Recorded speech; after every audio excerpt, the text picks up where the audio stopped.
बोलिए श्री प्राणनाथ प्यारे की जय, सद्गुरु महाराज की जय। प्रथम लागू तो चरण को, धनिए ना छोड़ायो खिन। लाख तली लाल एड़ियाँ, मेरे जीव के एही जीवन। इन पाँव तले पड़ी रहूं, धनी नजर खोलो बातुन। पलन वालों निरखो नेत्र, मेरे जीव के एही जीवन।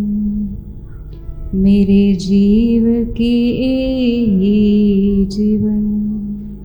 कल आप सबने बीतक सुनी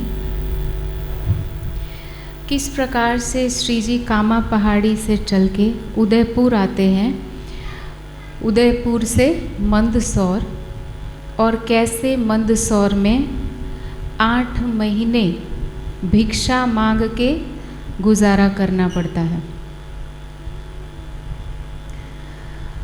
हमें ये लगता है कि जो अक्षरातीत पन्ना जी में अपने इच्छा मात्र से हीरे की खान निकाल सकते हैं, मंदसौर में क्या आवश्यकता थी कि उनको भिक्षा के टुकड़े मंगवाने पड़े। 1, 2, 3, 4 नहीं, पूरे कितने महीने तक? 8 महीने तक। दिनों की बात नहीं है, महीनों की बात है। अगर हम सोचें कि हम ये बीतक 22-23 दिन से सुन रहे हैं, अगर हम यहाँ पे आए हुए हैं और हमें कहा जाए कि घर पे चूल्हा नहीं जला है तो अड़ोस पड़ोस से भिक्षा मांग के गुजारा करना है, तो हम कितने दिन गुजारा करेंगे, या हमारे घर वाले कितना दिन तक गुजारा कर सकते हैं। तो बीतक सिर्फ सुने ना, बीतक को हमें जीना है कि हम उस स्थान पे होते तो हमारी कैसी स्थिति होती, और क्यों उन सुंदर साथ को ऐसा करवाया जा रहा है। दिल्ली में भी 12 मोमिनों को कैसे औरंगजेब के दरबार में रहना पड़ा, कैसे उन पे कष्ट ढाया गया। उदयपुर में भी हमने देखा कि राणा ने तो पहचान नहीं की और कैसे उनको औरंगजेब के आक्रमण से भी भागना पड़ रहा है। वहाँ से चल के मंदसौर आए तो वहाँ पर भी है। और आज हम सुनेंगे औरंगाबाद की बीतक, और फिर हम उसको जानेंगे कि आखिर क्यों इनको तपाया जा रहा है। क्योंकि कष्टों के बिना तो कोई भी, कोयला भी जब ताप में तपता है धरती के नीचे, तब उसमें से हीरा बनता है। सोने को भी जब तपाया जाता है तब उसमें से कुंदन बनता है। जंग लगा लोहा भी जब उसको आग में डाला जाता है तभी वो निर्मल होता है। उसी तरह से सुंदर साथ की आत्मा में कोई विकार नहीं है, किंतु उन जीवों को जिन पर आत्मा बैठी है उनको धनी के प्रेम का पात्र बनाया जा रहा है, ताकि उसमें, उन हृदय में प्रेम दिया जा सके। और अब इसी क्रम में चलते हुए जब श्री जी रामनगर के पास दुधलाई में थे, जहाँ दुधलाई में अब भी हवेली बनी हुई है, वहाँ से ही श्री जी ने मुकुंद दास जी को, खिमाई भाई को, केशव दास जी को और वल्लभ दास जी को, इन 4 सुंदर साथ को औरंगाबाद भेजा था राजा भाव सिंह की जागने के लिए। क्योंकि श्री जी प्रयत्न कर रहे हैं किसकी आत्मा को ढूंढने के लिए? साकुंडल की आत्मा को। क्योंकि उनको उनके सदगुरु महाराज धनिश्री देवचंद्र जी ने बताया था कि जब साकुंडल और सकुमार की आत्मा जागृत हो जाएंगी तभी क्या होगा, ये जागनी लीला समाप्त होगी और हम वापस घर चलेंगे। तो उनका पूरा ध्यान इन दोनों को जगाने में है। साकुमार की आत्मा को तो संदेश देकर आए, लेकिन वो झुकने के लिए तैयार नहीं है। वो बादशाह बने बैठी है आत्मा और मान नहीं रही है श्री जी के फुरमान को। उनसे वो पद प्रतिष्ठा छोड़ी नहीं जा रही है। तो अब श्री जी हिंदू राजा को तैयार करने के लिए चले हैं। तो उन्होंने इसी क्रम में मुकुंद दास जी को और 3 सुंदर साथ को भेजा था औरंगाबाद। मुकुंद दास जी वहाँ जाते हैं और इसमें से जो खिमाई भाई है, केशव दास जी और वल्लभ दास जी बैठे दुकान, वो दोनों तो किसी दुकान पे अपना डेरा लगा के औरंगाबाद में रहे, लेकिन खिमाई भाई के साथ मुकुंद दास जी जो है वो वहाँ पे भी गृहस्थ जीवन नहीं जिए हैं, क्योंकि वो भाव सिंह को संदेश पहुँचाना चाह रहे हैं, तो खुद वैराग्य वेश में ही रहे हैं। संभवतः किसी मंदिर में उन्होंने गुजारा किया होगा और कह रहे हैं कि वेदांत को पख खोजिया रहे बीच निर्गुण। और उन्होंने क्या किया, राजा भाव सिंह की आत्मा को जागृत करने जाना है तो एकांत में रह के वेदांत और भागवत का मंथन किया, अध्ययन किया और उनमें से कुछ प्रश्नों को तैयार किया है, जिससे कि राजा भाव सिंह, क्योंकि राजा के तक पहुंचने के पहले उनके गुरुओं तक पहुंचना पड़ेगा ना, उनसे शास्त्रार्थ करना पड़ेगा। तो वो सुंदर साथ को कोई अलग से ज्ञानपीठ नहीं था जहाँ तैयार किया जाता था। वो सुंदर साथ अपने आप ही जहाँ जहाँ जिस तरह की आवश्यकता होती थी अध्ययन करते थे और खड़े होते थे आत्मिक बल पर। अब मुकुंद दास जी ने पत्र तैयार किए। खिमाई भाई और मुकुंद दास जी के पास कोई पैसे तो है नहीं, भिक्षा मांगते हैं वहाँ से और प्रसाद की एक रेशमी कपड़ा लेते हैं जिसमें से थैली बनाते हैं, उसमें कुछ प्रसाद रखते हैं और चिट्ठी में प्रश्न लिख देते हैं भागवत के और वेदांत के, कि भाव सिंह जी के पास पहुंचाएंगे पैगाम। बहुत प्रयास करते हैं लेकिन राजा तक भी पहुंच नहीं पाते हैं, बस मिलके दूर से ही वापस आ जाना पड़ता है। अब निराश भी हो गए हैं, इतने महीने से यहाँ भटक रहे हैं, कुछ हो नहीं रहा है। एक बार तो मन ने सोचा कि चलो वापस, लेकिन फिर अब अंदर से आत्मा भी तो है ना जो बल करेगी। वो आत्मा कह रही है कि नहीं मुकुंद दास, ऐसे वापस नहीं जाना है निराश होकर। अगर ऐसे वापस चले गए तो श्री जी को क्या मुख दिखाओगे। याद करो उन 12 मोमिनों को, वो तो औरंगजेब को, कितना वो शक्तिशाली है, कैसा क्रूर है, फिर भी उन तक संदेश पहुंचा के आ गए हैं, चाहे उसके लिए उनको पिटाई भी सहन करनी पड़ी। और तुम कैसे ये हिंदू राजा को संदेश दिए बिना वापस जाओगे। तो उस प्रसंग से वो शिक्षा लेते हैं, फिर से आत्मबल पे खड़े होते हैं और अब जब संदेश देने के लिए जा रहे होते तब उनका जो राजा भाव सिंह का जो राजगुरु है महंत रामदास जी, वो बहुत ही क्रूर है, क्योंकि कर्मकांडी है, कर्मकांड से हृदय उनका कठोर हो चुका है। तो उन्होंने बाजार में देख लिया कि ये जो मुकुंद दास जी हैं ये पहले भी राजा तक संदेश पहुंचाने के लिए प्रयास कर चुके हैं और दोबारा से भी जा रहे हैं। अगर ये राजा के पास पहुंच गए तो मेरी दक्षिणा तो बंद हो जाएगी या तो फिर कम हो जाएगी, मेरा महत्व कम हो जाएगा। सोचिए, जो सन्यासी हैं, जो राजगुरु बने बैठे हैं, वो ब्राह्मणों के अंदर से भी पद प्रतिष्ठा का लोभ नहीं चाह रहा है। उनको लग रहा है कि हमारा स्थान कोई ना ले ले, हमारा महत्व कम ना हो जाए। तो बाहर से भगवे वस्त्र धारण कर लेने से या बाहर से संन्यास लेने से कुछ नहीं होता जब तक मन संसार की इच्छाओं में लगा हुआ है। अब उन्होंने क्या किया, जैसे ही उन्होंने मुकुंद दास जी को देखा, उनको मार मार के नगर से बाहर करके आ गए हैं और वहाँ जाके भी उनको बोल रहे हैं कि दोबारा से अगर तुम मुझे इस नगर के आसपास भी या राजा के आसपास कहीं दिखे तो तुम्हें क्या कर दिया जाएगा, जान से मार डालूंगा। और वहाँ से चल दिए हैं। लेकिन मुकुंद दास जी की आत्मा ने तो सोच लिया है चाहे कुछ भी हो जाए, जैसे 12 मोमिन करो या मरो करके औरंगजेब को पैगाम दे कर आए थे, मैं भी राजा भाव सिंह को पैगाम दे के जाऊँगा या फिर मर के जाऊँगा। डरते नहीं हैं। अब एक तरकीब निकालते हैं कि वहाँ पे एक देवी का मंदिर था जहाँ राजा भाव सिंह रोज जाया करते थे दर्शन के लिए। वहाँ पर वो प्रदक्षिणा जहाँ करते वहीं पे थैली लेकर बैठ गए हैं, प्रसाद वाली और प्रश्न वाली। जैसे ही राजा भाव सिंह वहाँ पर आते हैं उनके हाथ में वो प्रसाद की थैली पकड़ा देते हैं। अब राजा भाव सिंह बहुत सम्मानपूर्वक आदर से उस थैली को सिर पर माथे पर लगाते हैं और राजमहल लेकर जाते हैं। पास में ही उनका राजमहल है। वहाँ जाके पढ़ते हैं तो उनको लगता है ये तो बहुत गहरी बातें हैं, तुरंत ही मुकुंदास जी को बुलवाते हैं और मुकुंदास जी से अब चर्चा विमर्श होने लगा कि खोल पाती पढ़ने लगा मीने प्रश्न भागवत। और सबसे पहले भागवत के प्रश्न पढ़ने लगे हैं राजा भाव सिंह जी मुकुंदास जी के सामने। और तहाँ दज्जाल बैठा था रामदास महंत, और जो उनका राजगुरु था ना वो वहाँ दरबार में बैठा था, मंदिर में तो नहीं था, वहाँ पे था। और 3 ईर्षा के वचन कहे स्वरूप बे विराजत। उन्होंने ईर्षा के वश में क्या कहा, क्योंकि उनको तो चाहिए कि पहले तो उनको लगा कि ये आएंगे ही नहीं, अब पहुंच ही गए हैं, सामने बैठे हैं, जो नहीं चाह रहे थे वो सामने घटित हो रहा है, अब क्या करेंगे।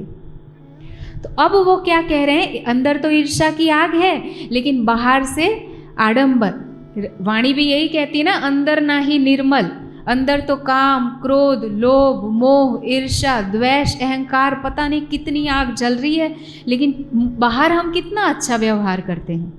जिसकी पीठ पीछे निंदा करते हैं उसी के मुख पे कहते हैं ना, मुंह में राम बगल में छुरी। सबकी यही स्थिति है। और ऐसा क्यों होता है, जब हम उस सर्वशक्तिमान को भूल जाते हैं कि मैं चाहे कितने भी बंद दरवाजे में लोहे की दीवारों के बीच में बैठकर भी अगर कुछ सोचूंगा तो मेरी हर एक सोच उस तक पहुंच रही है, तो मेरे ये कर्म उस तक नहीं पहुंचेंगे। जिस परमात्मा को मैं अपने हृदय मंदिर में बुला रहा हूँ, जिसको पुकार रहा हूँ, उसी की आत्माओं की, उसी के बनाए हुई चेतनाओं की मैं निंदा कर रहा हूँ, तो कैसे वो रिझेगा। माँ को बुला रहे हैं और बच्चों से द्वेष कर रहे हैं, तो माँ कभी खुश होगी। तो ये दुनिया वाले नहीं समझ सकते हैं। और ऐसे ही है वो रामदास जी। और उन्होंने क्या किया, अब निंदा करना शुरू किया कि बादशाह राजा इनकी बातें मत सुनो। ये क्या करते हैं, 2 कृष्ण बतावत। कौन से 2 कृष्ण बताते हैं, जैसे हम बालक हो या बड़े हो हमारा एक ही स्वरूप कहा जाएगा, लेकिन ये तो बाल मुकुंद जी को दुनिया वाले क्या समझते हैं, बाल मुकुंद मतलब छोटे कृष्ण, जब वो बड़े हो गए तो बांके बिहारी कहलाते हैं। जबकि तारतम वाणी के प्रकाश में हमें पता है कि बाल मुकुंद योग माया के सबलिक के कारण में अखंड है और बांके बिहारी सबलिक के महाकारण में अखंड है। तो 2 कृष्ण बताते हैं। तो यही बात ये संत रामदास जी को कैसे पता थी, क्योंकि पहले राजा भाव सिंह के पास पहुंचने से पहले कितनी दिनों तक घूमे थे ना सुंदर साथ जी, तो इनसे भी शास्त्रार्थ तो हुआ ही होगा। तभी तो ये जानते थे कि आगे का ज्ञान है और बादशाह के सामने नहीं बोलने चाहिए। अब क्या हुआ, उन्होंने जब बोला कि 2 कृष्ण बताते हैं, और जैसा किसी शास्त्रों में लिखा ही नहीं ऐसा ज्ञान बताते हैं ये, इनका मुख न देखिए, चर्चा कैसी इनसे। ऐसे लोगों का तो मुख भी नहीं देखना चाहिए, चर्चा की बात तो दूर की रही। जब राजा पूछने लगे मुकुंदास जी को इसके अर्थ करके समझाओ, तो ये बीच में ही कूद पड़े हैं कि राजा कहीं इनकी बात को सुन ना ले। अब क्या हुआ सुंदर साथ जी, तब भाव सिंह बोलिया, ऐसी काहे कहो तुम, आप ऐसा क्यों बोल रहे हो। ये तो भला बतावत है, निज स्वरूप बतावत हम, ये तो हमें हमारे निज स्वरूप की आत्मा की पहचान करवा रहे हैं, जो आज दिन तक किसी ने नहीं करवाई। और आप इनके लिए भला बुरा क्यों बोल रहे हो। और उनको ये समझने भी देर नहीं लगी। राजा भाव सिंह ने जानिया ये दज्जाल हरामखोर, इसके हृदय में बैठा हुआ है दज्जाल, और यही मेरा दुश्मन है जो मेरी आत्मा की पहचान नहीं करने दे रहा है। और अब क्या किया उन्होंने, ठौर देव मुकुंदास जी को, उनको आदेश दे दिया कि इनकी रहने की व्यवस्था करो, जाओ यहाँ से इनके रहने की व्यवस्था करो, हमारी हवेली पास, और दूर कहीं नहीं, मेरी ही हवेली के पास में इनके ठहरने की व्यवस्था करो। अब क्या हुआ, अब अंतिम प्रयास कर रहे हैं संत जी, है ना। क्या कह रहे हैं रामदास जी कि इनको, इनकी सेवा जो है, सेवा हमारे हवाले कर दो, हम इनकी सेवा करेंगे। तब रामदास बोलिया, इनकी सेवा की मुझे आश, मुझे इच्छा हो रही है कि मैं इनकी सेवा करूं। जैसे ही उन्होंने ये वचन कहे तो मुकुंदास जी ने अपनी पीठ से कपड़ा हटाया और राजा भाव सिंह को दिखाया कि नहीं राजा, ये देखिए पहले ही हमारी सेवा कर चुके हैं। और उनकी पीठ पे मार मार के उनको नगर के बाहर छोड़ के आए थे ना सुंदर साथ जी, पीठ पे निशान बने हुए थे उसके, और मुकुंदास जी उनको निशान दिखा देते हैं। तब क्या हुआ, देख पीठ भाव सिंह को बड़ा जो हुआ दुख, राजा भाव सिंह का हृदय दुखी हो गया और वो बहुत ही गुस्से में आकर क्रोध से अब संत रामदास जी को, महंत रामदास जी को कह रहे हैं, जो मेरे यहाँ आवत ताकि ऐसी सेवा करत, तुझे तो चाहिए था कि कोई धर्म चर्चा की बात करने के लिए आए तो मेरे पास उनको सम्मान के साथ लेके आए, और जो मेरी आत्मा की जागृति के लिए आता है उसके साथ तू ऐसा बर्ताव करता है। क्या मैंने तुझे इसीलिए राजगुरु बनाया हुआ है?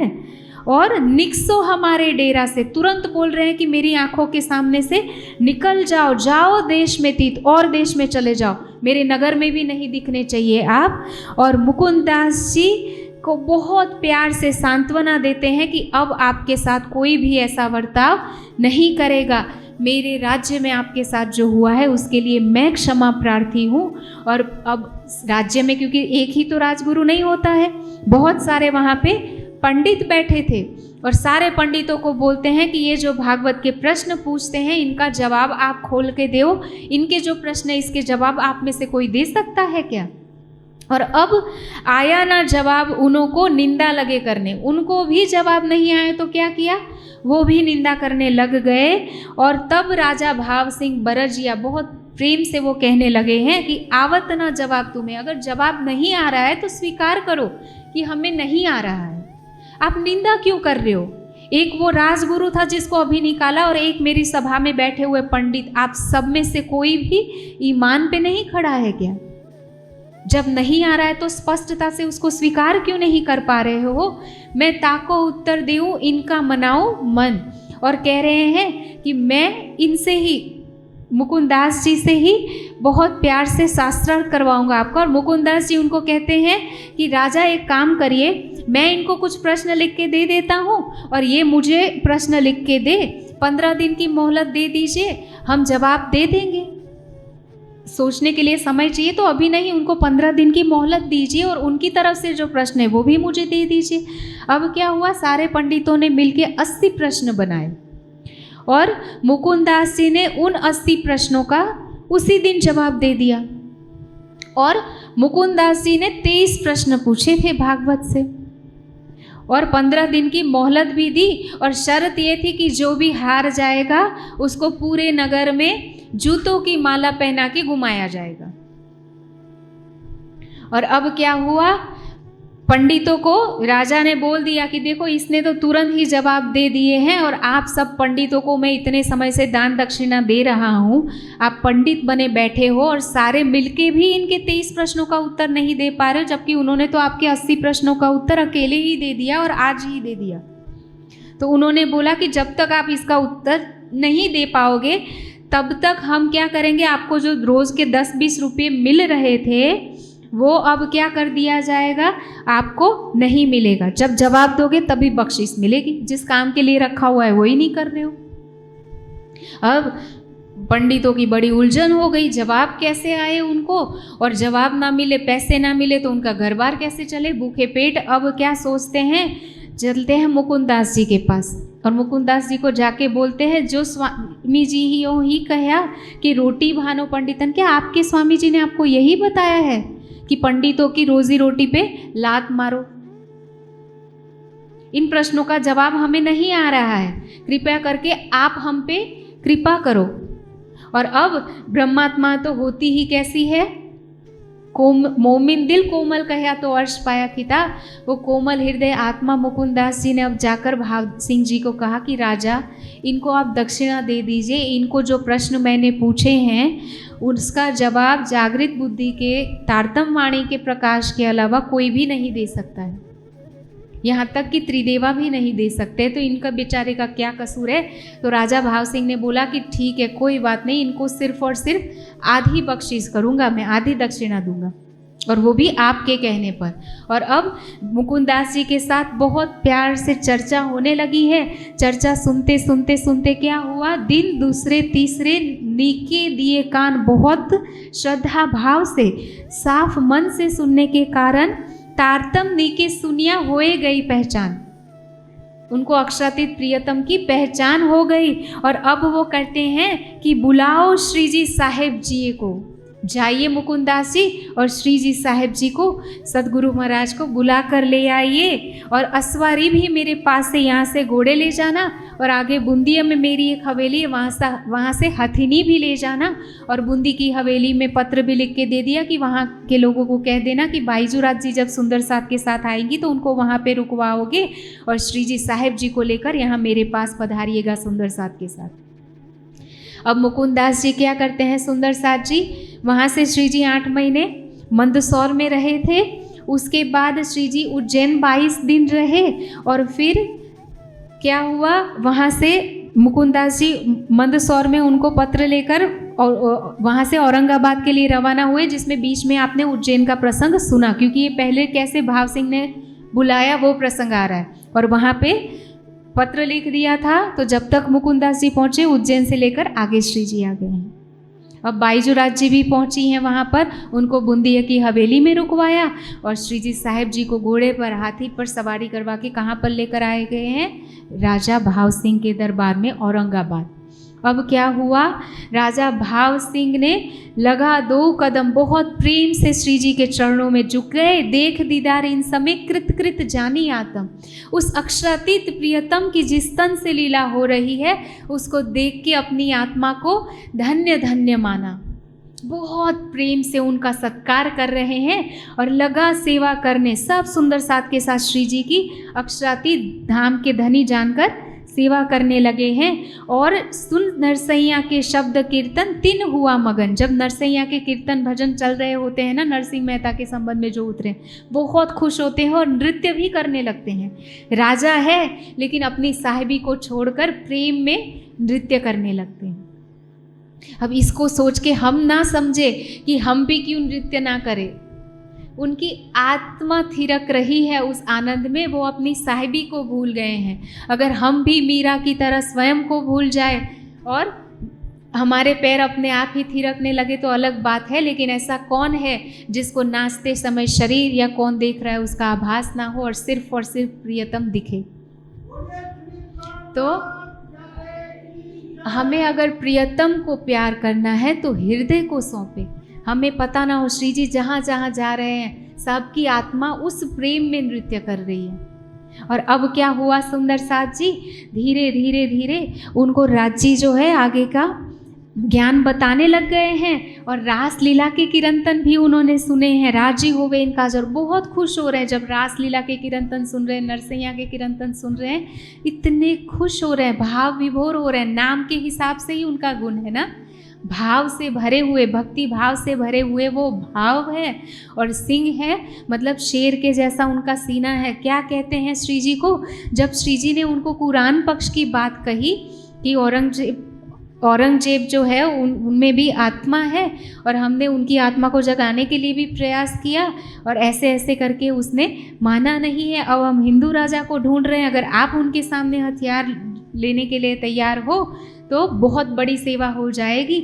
और बताते हैं कुरान से खोल के कि जिसको हिंदू के धर्म ग्रंथों में विद्याभिनंद बुद्ध निष्कलंक अवतार कहा गया है, उनको ही कुरान में क्या कहा गया है, आखरुल इमाम मोहम्मद मेहदी साहिबुज़्ज़मा कहा गया है।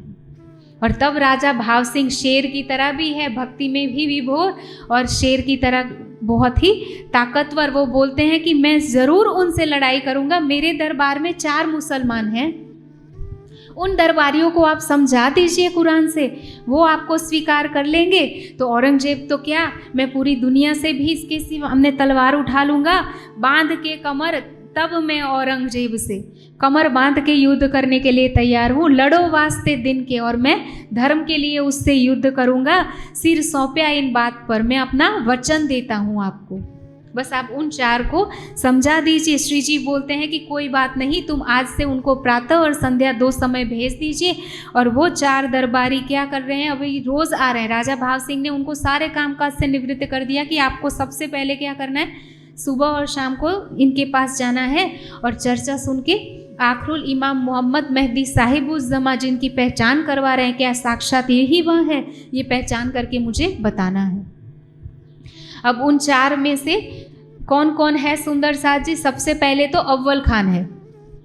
अव्वल खान जिनकी आत्मा उदयपुर में जागृत हो चुकी है, जो कोड़े से खुद को बाराती बन के गए थे और कोड़े से खुद को ही मारने लग गए थे, वही यहाँ पर औरंगाबाद में राजा भाव सिंह के दरबार में के दरबारी है। तो उनकी आत्मा तो पहले ही जागृत है। जैसे ही श्री जी के सामने आते हैं तो शीश झुका देते हैं चरणों में और कहते हैं कि श्री जी चिंता मत करो, मैं बाकियों को भी लेकर आता हूँ। इस बीच में वहाँ उदयपुर से भवानी भट्ट जी भी पहुँच जाते हैं। बुद्ध गीता और बुद्ध स्तोत्र दक्षिण भारत से वो लेकर आए होते हैं। बुद्ध गीता और बुद्ध स्तोत्र किसे कहते हैं? जिसमें आराध्य की स्तुति की गई हो, उनका की प्रशंसा की गई हो, उसको कहते हैं बुद्ध स्तोत्र। तो इसमें किसकी प्रशंसा की गई है? विजयाभिनंद बुद्ध निष्कलंक के श्री प्राणनाथ जी की पहचान के विषय में बुद्ध गीता और बुद्ध स्तोत्र में बताया गया है। वो दोनों ज्ञानपीठ में भी उपलब्ध है। तो उन्हीं को लेकर भवानी भट्ट आए और श्री जी के चरणों में प्रणाम किए हैं। तो अब क्या हुआ, जब ये 4 दरबारी श्री जी के पास आ रहे हैं, तब सुबह से लेकर रात्रि तक एक दिनचर्या बनी हुई है कि सुबह 10:30 बजे तक तो भवानी भट्ट जो है वो बुद्ध गीता और बुद्ध स्तोत्र से सारी कुछ चर्चा करते हैं।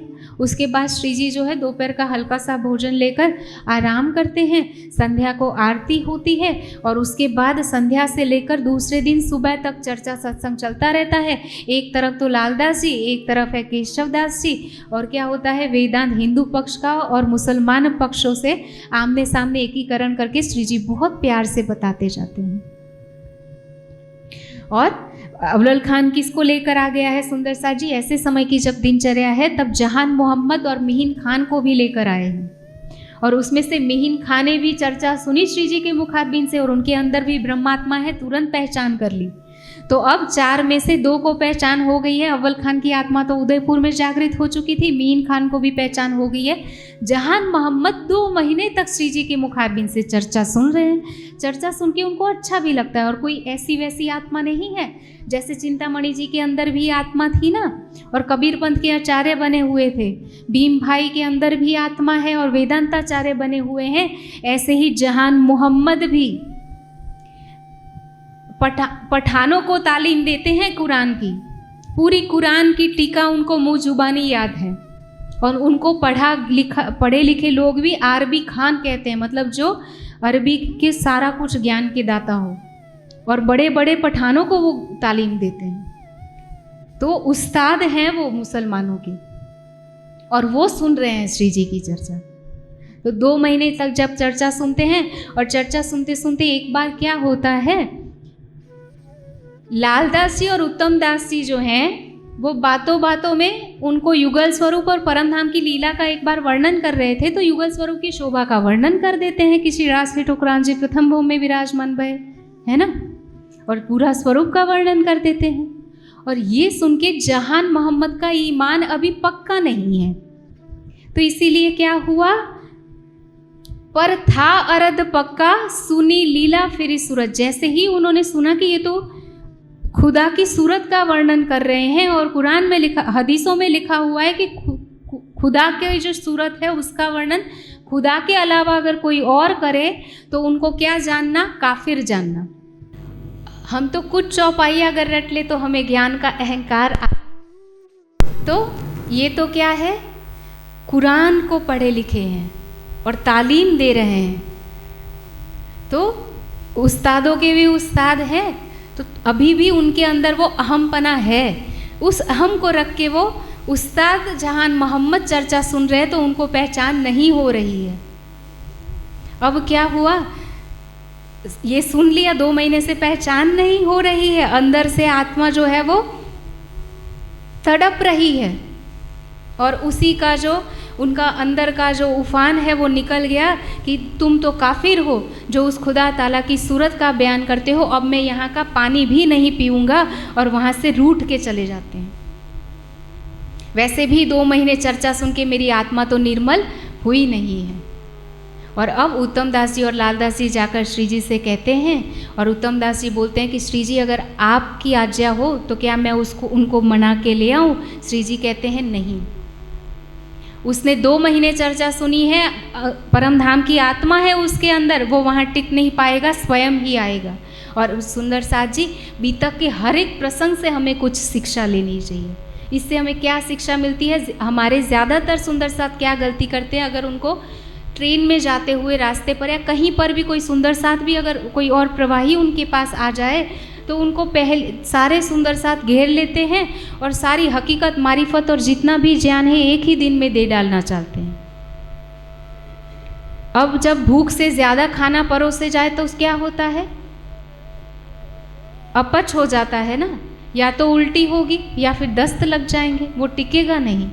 तो इसी तरह से जितनी जितनी पात्रता जिसकी हो, जितना जितना उनके अंदर, सबसे पहले प्रसंग में भी आपने सुना कि धनी श्री देवचंद्र जी के पास जब गांगजी भाई आते हैं तो सामने से कितने दिनों तक चर्चा होते होते गांगजी भाई को देखिया जब वस्त्र का पूरा पात्र, तब उनको ज्ञान बताने लगे हैं। तब तक उन्होंने अपनी बीतक भी किसी को नहीं बताई है। 16 साल से लेकर 40 साल की उम्र तक, 26 साल तक उन्होंने, उनको कैसे परब्रह्म के दर्शन हुए, अपने सगे माँ बाप को, हरदास जी को या और किसी को भी नहीं बताया। जब गांगजी भाई के अंदर पात्रता देखी तब जाके बताया।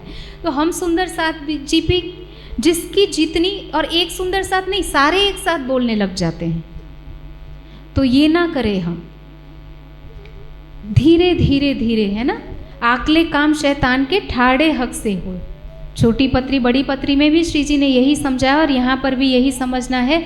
उत्तम दास जी और लालदास जी की तरह हम जल्दी ना करें किसी बात की। जब श्री जी साहिब जी हैं तो वो करेंगे, है ना। अब क्या हुआ, श्री जी ने कहे हिसाब से जहान मोहम्मद घर तो गए हैं, लेकिन उनकी आत्मा जो है वो बेचैन हो उठी है। और अब श्री जी कहते हैं ना, जैसे ब्रह्मा जी आए थे मुख में तिनका लेके, ऐसे अब श्री जी के चरणों में आ रहे हैं। अब तक कौन सुन रहा था? उस्ताद जहान मोहम्मद। अब कौन सुनेगा? वो आत्मा जो अपनी आत्म जागृति के लिए तड़प रही है। अब श्री जी के चरणों में अपना शीश देकर कहते हैं कि दिन दूसरे आया श्री जी साहिब जी के पास, मुझे क्यों न समझावत, मेरी आत्मा को क्यों नहीं समझा रहे हो आप? मुझे है कदमों की आस, मुझे आपके चरणों की ही आशा है, कृपया मेरी आत्मा को जागृत करिए। अब उनका अहंकार जो है वो झुका है और अब श्री जी उनको कहते हैं कि चिंता मत कर, अब 2 प्रहर नहीं आना है, सिर्फ 1 प्रहर आना चर्चा सुनने के लिए। अभी तक प्रातः और संध्या 2 महीने तक सुना है ना, उस्ताद बनकर सुन रहे थे, कुछ नहीं हुआ, कारज कारण बना है। और अब आत्मा तड़प के आई है, झुक गए हैं शीश उनका और कह रहा है कि मेरी आत्मा को जागृत क्यों नहीं करते हो, मुझे आपके चरणों की आशा है, आप करिए मेरी आत्मा को जागृत। और अब विनम्रता लेकर हृदय में आए हैं, श्रद्धा लेकर आए हैं। तो श्री जी कहते हैं कि सिर्फ 1 प्रहर चर्चा सुनने के लिए आइएगा और 8 दिन दीजिए, 9वां दिन भी नहीं चाहिए मुझे। 2 महीने से अहंकार में सुन रहे, कुछ प्राप्त नहीं हुआ। जब विश्वास और विनम्रता लेकर खड़े हो गए हैं, गरीबी लेकर हृदय में आए हैं, तो अब श्री जी कह रहे कि बस 8 दिन और एक ही समय सुनना है। अब बहुत प्यार से चर्चा सुनने के लिए आते हैं और अब प्रश्न करते हैं श्री जी को कि श्री जी मुझे ये बताइए कि कब्रों से मुर्दे उठने का जो प्रसंग आता है वो कौन सी कब्रें हैं और कौन से मुर्दे हैं जो अल्लाह ताला के आने से उठेंगे। अब श्री जी कैसे उनको समझाते हैं, जो अभी मैंने आपको कहा ना हम जल्दबाजी करते हैं, श्री जी कैसे उनको प्रेम से समझाते हैं। हम श्री जी के समय पे थे, क्योंकि हम आए तो एक ही साथ है ना। जब धनी श्री देवचंद्र जी के अंदर श्यामा जी की आत्मा आई, रुअल्ला मिसल गाजियो सैया उतरे, तब हम सब साथ में आए हैं। पौड़े भेले जागसी भेले, खेल देखा सब हो एक। लेकिन हमारी आत्मा कहीं ना कहीं उस समय जागृत नहीं हुई है सुंदर साथ जी। तो अभी भी हम बैठे हुए हैं, तो अब हमें दोबारा से अवसर मिल रहा है उन श्री जी साहिब जी के मुखारबिंद से चर्चा सुनने का कि कैसे उन्होंने जहान मोहम्मद को चर्चा सुना के उनकी आत्मा को जागृत किया। तो सुंदर साथ जी प्रेम से सुनिए ध्यानपूर्वक। इश्क रबत के वास्ते उतर आए मोमिन, श्री जी साहिब जी बहुत प्यार से कहते हैं, कुरान के ही प्रसंग से खोल के दिखाते हैं कि कुरान में कहा हुआ है जिस तरह से उस अक्षरातीत की पहचान के संबंध में। तो सबसे पहले अर्श अजीम में क्या हुआ, अक्षर ब्रह्म जो है उन्होंने ब्रह्मात्माओं की प्रेम की लीला देखना चाहिए और ब्रह्मात्माओं ने अक्षर ब्रह्म के खेल की सत्ता की लीला देखना चाहिए, और उसके कारण से उनको इस संसार में आने का हुक्म हुआ इश्क रबत के कारण। और जब यहाँ पर आए तो सबसे पहले व्रज में आए और उसके बाद रास में गए। ब्रज में सखियों की इच्छा पूरी करी, संसार दिखा के, अक्षर का खेल दिखा के, और रास में योग माया के ब्रह्मांड में जो रास खेली गई उसमें अक्षर ब्रह्म को दिखाया गया कि कैसे प्रेम की लीला होती है परम धाम में, उसकी हल्की सी झलक दिखाई गई। और फिर वापस से हम घर गए और कह रहे हैं कि करी शरद दसी गया। उसके बाद क्या हुआ, रास लीला खेल के आए बरारब श्याम, तीसरा ब्रह्मांड बना इच्छा पूरी ना होने के कारण। और उसमें सबसे पहले जो अक्षर ब्रह्म ने की आत्मा ने रास में लीला की थी, ब्रज में लीला की थी, अक्षर की आत्मा थी ना राज्य के आवेश के साथ कृष्ण के तन में, और बांके बिहारी में भी वही अक्षर की आत्मा रास लीला खेल के आए बरारब श्याम। अक्षर की आत्मा कहाँ आ गई है अब, बरारब मतलब अरब में आ गई, मोहम्मद साहब के रूप में, और कुरान का ज्ञान लेकर आई जोश के द्वारा, जबराइल के द्वारा कुरान का ज्ञान अवतरित हुआ। वो हम सबको पता है कि किस तरह से मोहम्मद साहब की आत्मा को जोश लेकर गया, कैसे राज्य का प्रेम रफ रफ के तख्ते के रूप में उनको मूल मिलावे में लेकर गया, कैसे 90,000 हरफ की बातें सुनी, और किस तरह से कुरान में 30,000 शरीयत के जो वचन थे वो लिखवाए गए। और बाकी उन्होंने शर्त कर दी कि मैं फर्दा रोज़ कल के दिन जब रास और ब्रज में खेलने वाली परमात्माएँ आएगी तो मैं उनके साथ आऊँगा। तो शरत करके, वचन करके वो वापस चले गए। उसके बाद धनिश्री देवचंद्र जी के तन से लीला हुई। अभी 5वें दिन की लीला मेरे तन से हो रही है, और 6ठे दिन की लीला मोमिनों की होने के बाद न्याय का दिन होगा जब सबको अखंड कर दिया जाएगा। कैसे अखंड होंगे, तो कह रहे हैं कि जब अक्षर ब्रह्म जो है मोमिन मिलावे को, जब ब्रह्मात्माएं मूल मिलावे में जागृत हो जाएगी, जब ये करे याद और अक्षर ब्रह्म अक्षरधाम में याद करेंगे ना इस लीला को, तो क्या होगा, तब आठों भिस्त की उठ बैठी बुनियाद।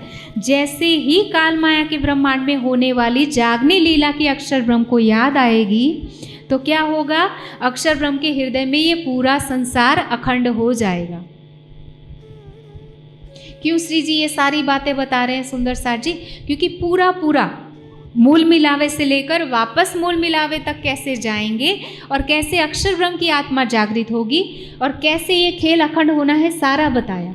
और अब उनको समझा रहे हैं कि इसीलिए कब्रों से मुर्दे उठने का जो प्रश्न पूछा है ना, जो ईमान ले आए के सोवे बीच कब्र, जो विश्वास करने के बाद तारतम वाणी से अक्षरातीत प्रियतम की पहचान करने के बाद भी कब्र में सोते हैं। कौन से कब्र में, इस शरीर रूपी कब्र में।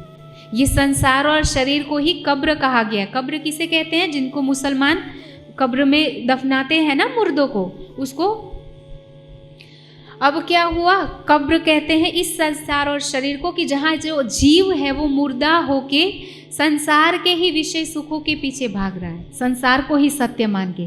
तो ऐसे जीवों को क्या कहते हैं, मुर्दा जीव कहते हैं। और इसी संसार को और शरीर को कब्र कहते हैं। जब वो अल्लाह ताला का ज्ञान आएगा, जिसके लिए मोहम्मद साहब ने कहा था कि फर्दा रोज़ कल के दिन में आऊँगा क़यामत के दिन, जब वो ज्ञान अवतरित होगा तो जीव उसको आत्मसात करेगा, उसको आचरण में उतारेगा, परिणाम स्वरूप उसकी आत्मा जागृत हो जाएगी, और वो क्या करेगी, संसार की इच्छाओं को त्याग करके उस युगल स्वरूप के परब्रह्म के प्रेममयी स्वरूप को हृदय में बसाएगी। और जब उसकी इच्छा करेगी तो उसी को कहते हैं कब्र से मुर्दा का उठना, मतलब जीव का शरीर और संसार को पीठ देकर उस परम धाम के प्रेम में डूबना, उस अखंड के ज्ञान में डूबना। और श्री जी साहिब जी अभी तो आगे भी क्या कह रहे हैं श्री जी, यो उठेंगे मुर्दे कब्रों से क़यामत, 3 समय की रामत करी मोहम्मद इत। और वही आखिरी मोहम्मद जो उन्होंने कहा था ना मैं आखिर को आऊँगा, वही अब मेरे तन से इस उन्हीं बातों को बता रहे हैं, उजागर कर रहे हैं, प्रकट कर रहे हैं आपके सामने। और अब जब ये बात श्री जी ने बता दी तो अब क्या हुआ, ये दरवाज़ा खोलते जोश आया जोर। अभी तो पहला ही दिन है ना, उन्होंने प्रश्न पूछा है, 8 दिन की मोहलत मांगी है। जैसे ही श्री जी साहिब जी ने पूरा इश्क रबत का मोहम्मद साहब, मतलब 7वें दिन की भी लीला न्याय की बता दी, कैसे कब्र में से मुर्दे उठेंगे, कैसे अक्षर ब्रह्म के हृदय में ये जीव हमेशा हमेशा के लिए अखंड होने वाले हैं, उस परब्रह्म के ज्ञान को जीवन में उतारने के कारण। और जो आज दिन तक ना कभी हुआ ना कभी होगा, इस प्रकार से इनको अखंड मुक्ति मिलने वाली है। जब श्री जी ने ऐसे कह दिखाया तो अब जहान मोहम्मद को जोश आ गया और ले आया दिन तीसरे जहान मोहम्मद ईमान। 8वां दिन भी नहीं, तीसरे दिन ही ईमान लेकर खड़े हो गए हैं और हकीकत मारिफत की होए गई पहचान। उनको परम धाम की हकीकत और मारिफत के सारे भेद खुल गए श्री जी साहिब जी की चर्चा सुन के। सोचो कहाँ 8 महीने विश्वास के बिना सुन रहे थे। अहंकार, विश्वास तो था लेकिन कच्चा, और अहंकार था कि मैं उस्ताद हूँ, है ना। तभी वाणी कहती है, जो लो कछु देखे आप तोलो साहेब सो ना ही मिला। जब तक स्वयं का अस्तित्व है कि मैं ज्ञानी हूँ, मैं पुण्यात्मा हूँ, मैं सुंदर हूँ, मैं पद प्रतिष्ठा वाला हूँ, मैं ये पढ़ा लिखा हूँ, तब तक कभी भी हमें प्रियतम से मिलन नहीं होगा। जब इन सारी चीज़ों को श्री जी के चरणों में रख दिया तो जहान मोहम्मद को तीसरे दिन ही सारे भेद खुल गए। और अब कह रहे हैं और क्या हुआ। अब देखिए, जहान मोहम्मद, अव्वल खान और मिहिन खान, तीनों की आत्मा जागृत हो चुकी है। 4 थे ना, 4 को जगाने के लिए बोला था। अब क्या हुआ, ये तीनों रोज रोज आ रहे हैं। अब तो श्री जी साहिब जी के स्वरूप की पहचान करके तीनों ब्रह्मात्माएं हैं, मुसलमानों के तनों में थी, और अब बहुत प्यार से श्री जी की चर्चा सुनने के लिए आते हैं। और आते क्या हैं, पूरा दिन वहीं पे रहते हैं। और जब चर्चा सुनते हैं श्री जी साहिब जी के मुख से, जहान मोहम्मद को जोश आ जाता है और तब वो जोश से खड़े हो जाते हैं। और श्री जी साहिब जी बहुत प्यार से उनके सिर पे श्रीराज पकड़े, सिर इनको सिर पर धरे हाथ प्रेम से बिठाते हैं और सिर पर प्रेम भरा हाथ रखते हैं कि तू चिंता मत कर, तू परम धाम की ब्रह्मात्मा है, जोश को शांत कर। और फिर से श्री जी परम धाम की कुछ बात करते हैं, फिर से उनको जोश आ जाता है। और यों चर्चा रात को हो भी जब रहे पिछड़ी घड़ी 4। और क्या कह रहे हैं कि जैसे हमने सुना था कि सुबह 10:30 तक भवानी भट्ट जी के साथ चर्चा होती है, उसके बाद थोड़ी देर राजभोग होके आराम करके फिर संध्या आरती वगैरह होके फिर से कीर्तन होके चर्चा शुरू हो जाती है। तब से चर्चा शुरू होते ही पिछली घड़ी 4 मतलब सुबह 4:30 बजे तक, रात के प्रहर से लेकर संध्या से लेकर सुबह 4:30 बजे तक लगातार चर्चा होती रहती है, पूरी रात। सुंदर साथ जी, वो सुंदर साथ अब पन्ना जी पहुंचने ही वाले हैं ना। 5000 की जमात के आसपास सुंदर साथ है, उन सबकी रोज की सेवा करनी है सारा कुछ। और अभी की तरह उस समय इतने सारे संसाधन नहीं थे। कैसे वो भोजन बनाते होंगे, कितना पूरा दिन में उनको सेवा करनी होती होगी, और रात को कैसा उनका शरीर थक के चूर हो जाता होगा। अभी हम देखेंगे वार्षिकोत्सव में कैसे हम थक के चूर हो जाते हैं, जबकि हम इतने सारे हैं और हमारे पास इतनी सुख सुविधाएं हैं। उस समय तो चल के जाना पड़ता था, पानी भी पता नहीं कहाँ से लेकर आते होंगे, कपड़े भी मशीनों में नहीं हाथ से धुलते होंगे, और पूरी रात चर्चा सुनते हैं। थकावट का नामो निशान नहीं है। इसी के लिए वाणी कहती है ना कि रातों भी करे उजागरा, सुत होवे तिनके हाथ। वो प्रेम का बारीक सूत किसके हाथ होगा, जो रातों को भी उजागरा करेगी, मतलब वो सोएगी नहीं रात को भी। बेशक अर्श से होए के क्यों खाए पिए करे आराम। परम धाम से बेशक होने के बाद किस प्रकार से ब्रह्मात्मा इस संसार में खा पी के आराम कर सकती है। रातों करे उजागरा, वो तो पूरी पूरी रात अपने प्रियतम के ध्यान में प्रेम में बिताएगी, क्योंकि ब्रह्मात्मा का तो लक्षण ही है लाओ प्यार करो दीदार। जब तक प्रियतम का प्रेम नहीं आ जाता, जब तक उनका दीदार नहीं हो जाता, तो सुख कैसा मोह है, उसको सुख नहीं प्राप्त होता है। अब ये सुंदर साथ भी ऐसे ही हैं। सुंदर साथ जी पूरे दिन सेवा में, और संध्या से लेकर दूसरे दिन सुबह 4:30 बजे तक क्या होती है, चर्चा होती है कुरान से, और हिंदू पक्ष को, दोनों को एक करके श्री जी बहुत प्रेम से सुनाते हैं। और सुंदर साथ भी धन्य धन्य मानते हैं इस सुनने वाली ब्रह्मात्माएं और सुनाने वाले श्रीराज जी। और ये संसार में परम धाम की बातें उजागर करते हैं। और अब करते करते क्या होता है, सुंदर साथ जी 4:30 का जब समय होता है तो सुंदर साथ अब क्या करता है, फेर करे विचार। जो चर्चा सुनी है रात को उसका अर्चा करते हैं, उसका विचार करते हैं। और तब श्री जी क्या करते हैं, हिंडोले खाट पौड़, हिंडोलों में धीरे से पौड़ रहे हैं, बस लेट रहे हैं कि सुनते हैं अब, क्योंकि शरीर उनका भी तो 70 साल के आसपास हो चुका है, शरीर को तो थकावट होती ही है। और उस समय माइक नहीं थे, कितनी जोर से बोलना पड़ता होगा 5000 की जमात को सुनाने के लिए, और वो भी पूरी रात भर। और अब श्री जी लेटे हुए हैं और सुंदर साथ जी उस चर्चा की अर्चा करते हैं। अभी भी आराम का नाम नहीं है, अभी भी विचार करते हैं जो सुना है उस पे। पीछे साथी इन समय रास की रामतें गावत, और जब वो सुंदर साथ दिनचर्या करने के लिए जाते हैं, बाल भोग की तैयारी कर रहे होते हैं, तब क्या होते हैं, रास की रामतें गाना शुरू करते हैं सुंदर साथ जी। एक भी पल माया को नहीं देते हैं जब उनके हृदय में माया की कोई बात आए। हमेशा कीर्तन चलते रहेंगे या फिर चर्चा या चितवनी, कहीं पे भी मेरी तेरी करने के लिए या कुछ भी बात करने के लिए समय ही नहीं दिया है इन सुंदर साथ में। इसीलिए माया बैठ ना सके, लगार कहीं पे बैठ ही नहीं पा रही है। जब उसको अवसर देंगे तभी तो आएगी। जहाँ श्री जी साहिब जी की वाणी गूंजती रहती है, वहाँ कैसे माया के खड़ी होगी। जब उत्तरा के गर्भ में परीक्षित को नहीं मार सका ब्रह्मास्त्र, अचूक जो होता है, क्योंकि वो नारायण का नाम ले रही थी उस समय, तो जो ब्रह्मात्माएं प्रियतम का नाम लेती है, उनके हृदय में कैसे माया आ सकती है। तो 2400 घंटे सुंदर साथ जी उसमें मग्न है। अब क्या हुआ, अब चौथे जो पठान है ना, क्या नाम है उनका, इस तरह से 4 महीने हो गए हैं लीला करते करते, रोज दिन रात ऐसा ही उत्सव चर्चा हो रहा है। पठान फतेह मोहम्मद, ये बात सुनी कान, जब फतेह मोहम्मद चौथे जो है ना, वो है फतेह मोहम्मद, जब उन्होंने बात सुनी कि ये तो क्या है, जहान मोहम्मद इतना बड़ा तालीम देने वाला, अव्वल खान, मिहीन खान, ये सारे इतने बड़े बड़े जो मुसलमानों के अधिकारी हैं, वो सारे एक हिंदू वैरागी के सामने जा रहे हैं, उनके चरणों में शीश झुका रहे हैं, और 1-2 दिन नहीं 4 महीने से उनके चरणों में जा रहे हैं। ये तो पागल हो गए हैं, मुसलमान होकर हिंदू वैरागी के प्रति समर्पण कैसा कर सकते हैं। तो अब वो क्या करते हैं, जहान मोहम्मद को बुला के पूछते हैं, कर दे वैरागी की पहचान, मुझे तुम इन वैरागी की पहचान करवा के दो। और 40 हदीसें लिख दी मोहम्मद साहब के द्वारा, जो जोश के द्वारा, जो जब्राइल के जोश के द्वारा राजी ने जो वाणी कहलवाई, उसको कहते हैं कुरान। जोश के चले जाने के बाद मोहम्मद साहब के तन से जो कुछ भी लिखा गया उसको कहते हैं हदीसें।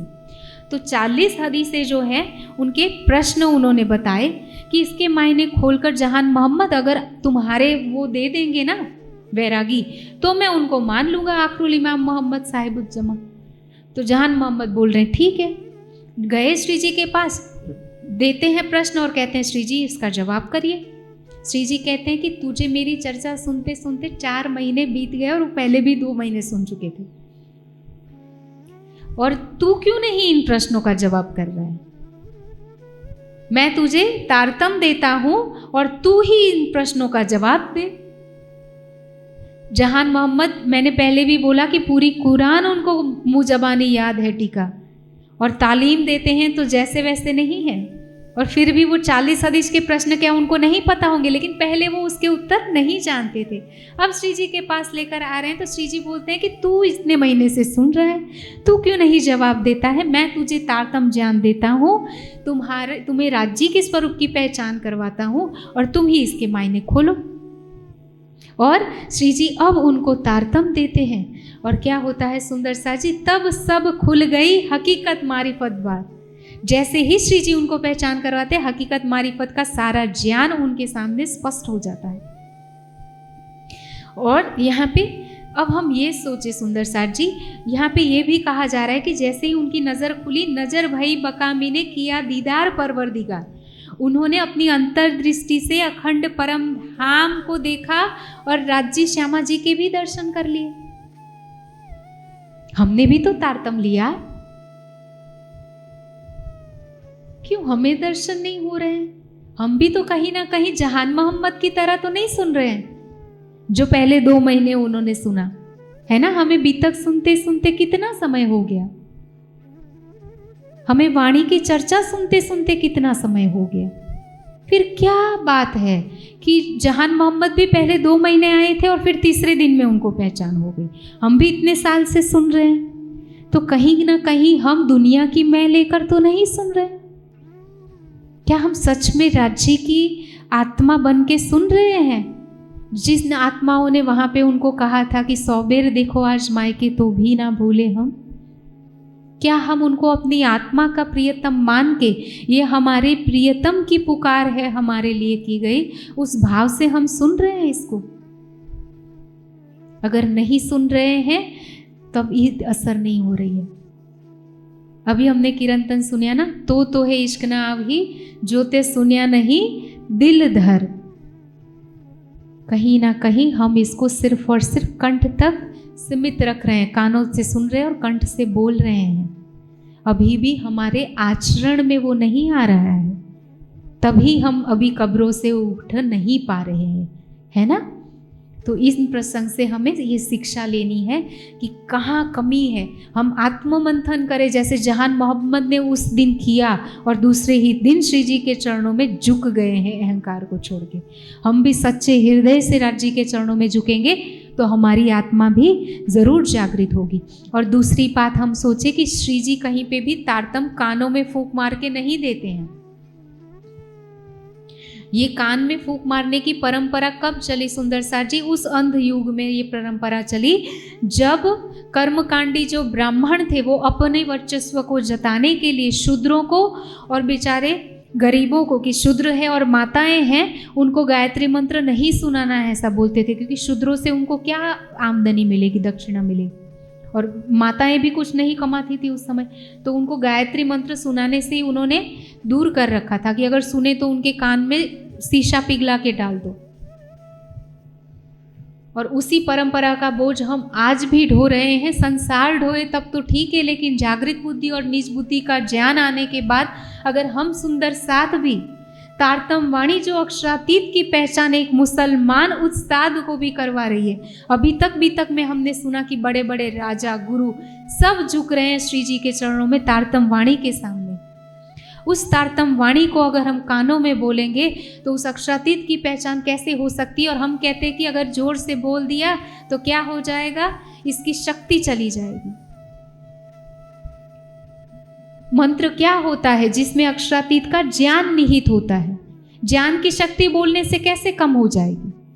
स्कूलों में अगर पढ़ाया ही ना जाता, ज्ञान बांटने से तो बढ़ता है।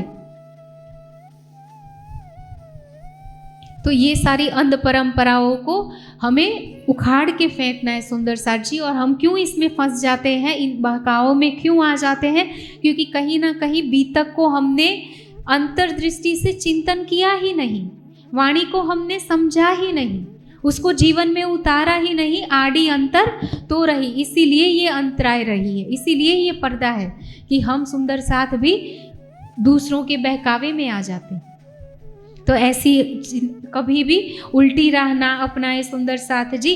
हाँ, अगर रावण और कंस जैसे राक्षसों का नाम लेने से तो लगता है कि चलो ना भी लिया जाए, लेकिन अक्षरातीत प्रियतम की जो पहचान करवा रहा है वो तारतम की वाणी हम क्यों ना बोले?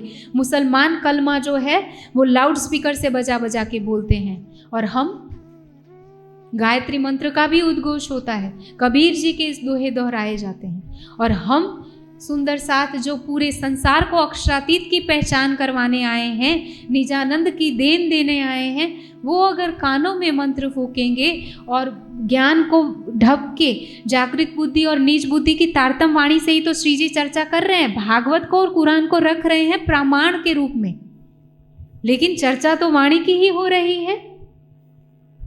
वाणी को अगर हम बंद करके भागवत की चर्चा कथा करेंगे तो कब हो पाएगा सुंदर सार जी? देवचंद्र जी ने कांगजी भाई की आत्मा को जागृत करने के लिए भागवत का प्रमाण लिया, साक्षी ली, लेकिन कभी भागवत की चर्चा की?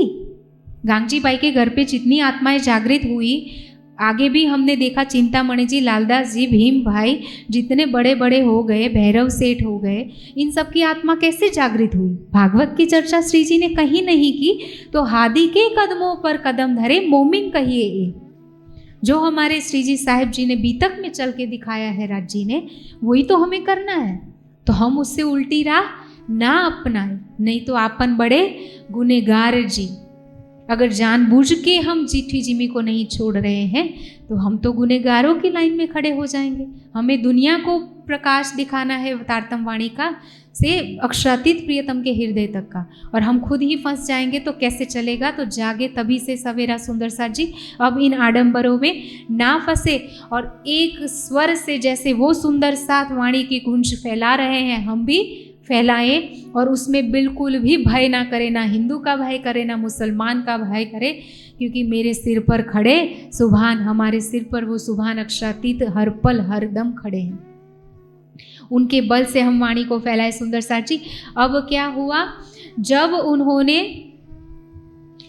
जहान मोहम्मद को तारतम मिल गया, उनको सारा भेद पता चल गया, तो फतेह मोहम्मद को जाकर सारी बातें बता देते हैं कि ये है तेरे प्रश्नों का जवाब। और अब फतेह मोहम्मद कहते हैं कि इनमें ना कछु शक, आप जो बात कर रहे हो ना उसमें कोई संशय नहीं है। मैं मानता हूँ कि ये श्री प्राणनाथ जी हैं, यही विजयाभिनव बुद्ध निष्कलंक अवतार जो है वही कुरान में जो बताए गए हैं आखिरुल इमाम मोहम्मद मेहदी साहिबुज़्ज़मा एक ही है, लेकिन जाहिर कर हम ना सके सरा जाहिर परस्त बुजरक, लेकिन हम उसको जाहिर नहीं कर सकते हैं क्योंकि अभी शरीयत का राज्य है। और अगर मैंने जाहिर कर दिया तो औरंगजेब सो हमको मारत, वो औरंगजेब जो है वो हमें मार डालेगा। 33 वास्ते कहे न जाए, इसलिए मैं इसको स्वीकार नहीं करूँगा। हदीसो भय मायने अब तुम्हारा क्या बसाए। अब उनको जहान मोहम्मद कहते हैं कि हदीसों के मायने अर्थ तो करके तुम्हें बता दिया, अब तुम किस बादशाह से डर रहे हो। जब बादशाहों के बादशाह का तुझे पहचान हो गई है, वो इस सन में बैठे हैं, तो तू दुनिया के झूठे बादशाह के लिए क्यों डर रहा है। और बहुत ही जोश में आकर जहान मोहम्मद बोलते हैं, तब फतेह मोहम्मद फेर गया, जो लोग बादशाह न आवे बीच दिन, जब तक बादशाह इसको स्वीकार नहीं करते हैं तो लो आगा हम क्यों करें, हम आगा नहीं कर सकते हैं, हम नहीं इनको स्वीकार कर सकते हैं। तब जहान मोहम्मदे कहा तुम्हारा ईमान ऊपर सुल्तान, क्या तुम्हारा ईमान इसी बादशाह तक है, तुम्हारा ईमान उस अक्षरातीत प्रियतम उस अल्लाह ताला पर नहीं है जिसकी वाणी के तुम ठेकेदार बने फिरते हो, जिसके कारण तुम खुद को मुसलमान कहते हो पक्के ईमान वाला, उस पे तुम्हें जरा भी विश्वास नहीं है। तब क्या हुआ, तब जहान मोहम्मद ने कहा कि तुम्हारा ईमान ऊपर सुल्तान, ऐसा तुम क्यों कहो जब देखो हक पहचान करने के बाद भी तुम ऐसे वचन कैसे बोल सकते हो। मुझे आश्चर्य हो रहा है तुम्हारे ईमान पर, तुम्हारे मुसलमान होने पर, तुम्हारे कुरान पे विश्वास करने पर। और अब क्या हुआ, जब खटपट भई आपस में, दोनों में ऊंची आवाज़ में बात हो गई, तब इन्होंने छोड़ दिए पठान। और अब जहान मोहम्मद वहाँ से छोड़ के श्री जी के पास चले गए कि इसमें कोई अंकुर ही नहीं है। और यहाँ पे क्या हुआ, फतेहुल्लाह जो है उन्होंने उनकी नहीं चली ना, तो जो पठान थे जिनको तालीम दिया करते थे जहान मोहम्मद, उनको लड़ने के लिए तैयार किया कि आप कैसे पठान हो, आप कैसे शिष्य हो, जो आपके उस्ताद गुरु जो हैं वो किसी हिंदू वैरागी के चरणों में चले गए हैं, उनको आखिरुल इमाम मोहम्मद साहिबुज़्ज़मा कहते हैं, और आप उनको जाने दे रहे हो। अब सारे शिष्य जो है पठान वो जाके उनको रोकते हैं जहान मोहम्मद को कि मत जाइए। और जहान मोहम्मद जोश में कह देते हैं कि आप कौन होते हो मुझे रोकने वाले, कल आप मुझसे तालीम ले रहे थे और आज मुझे समझाने आ गए हो। और वो कहते हैं कि मैं तो जाऊंगा उनके पास सुनने के लिए।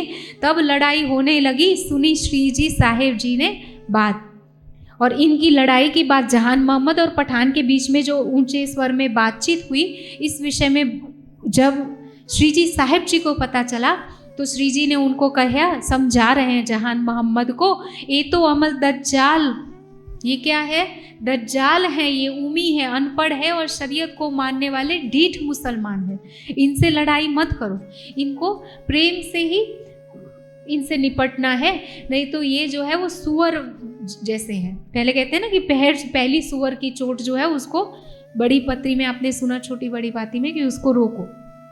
तो श्री जी इनको बहुत प्यार से समझा रहे हैं। और अब जहान मोहम्मद ने क्या जवाब दिया सुंदर साथ जी, श्री जी कहते हैं कि आप जो है वो इनसे मत उलझो। और जहान मोहम्मद ने कहा, मुहे दज्जाल लगा बर्जन, आपको पता है श्री जी साहिब जी, ये मुझे आप तक आने के लिए रोक रहे हैं, ये ऐसे दज्जाल बने हैं, कल तक मुझसे तालीम लेते थे और आज मुझे आपसे मिलने के लिए रोक रहे हैं। और मैं ये कैसे मान लूँ, मैं तो साहिब देखिया जाहिर अपने नैन, मैंने आपके अंदर उस खुदा के, अल्लाह ताला के इन नैनों से दर्शन कर लिए हैं। मैं इन लोगों के कहने पर आपसे कैसे रिश्ता तोड़ूं, आपसे कैसे दूर रहूं।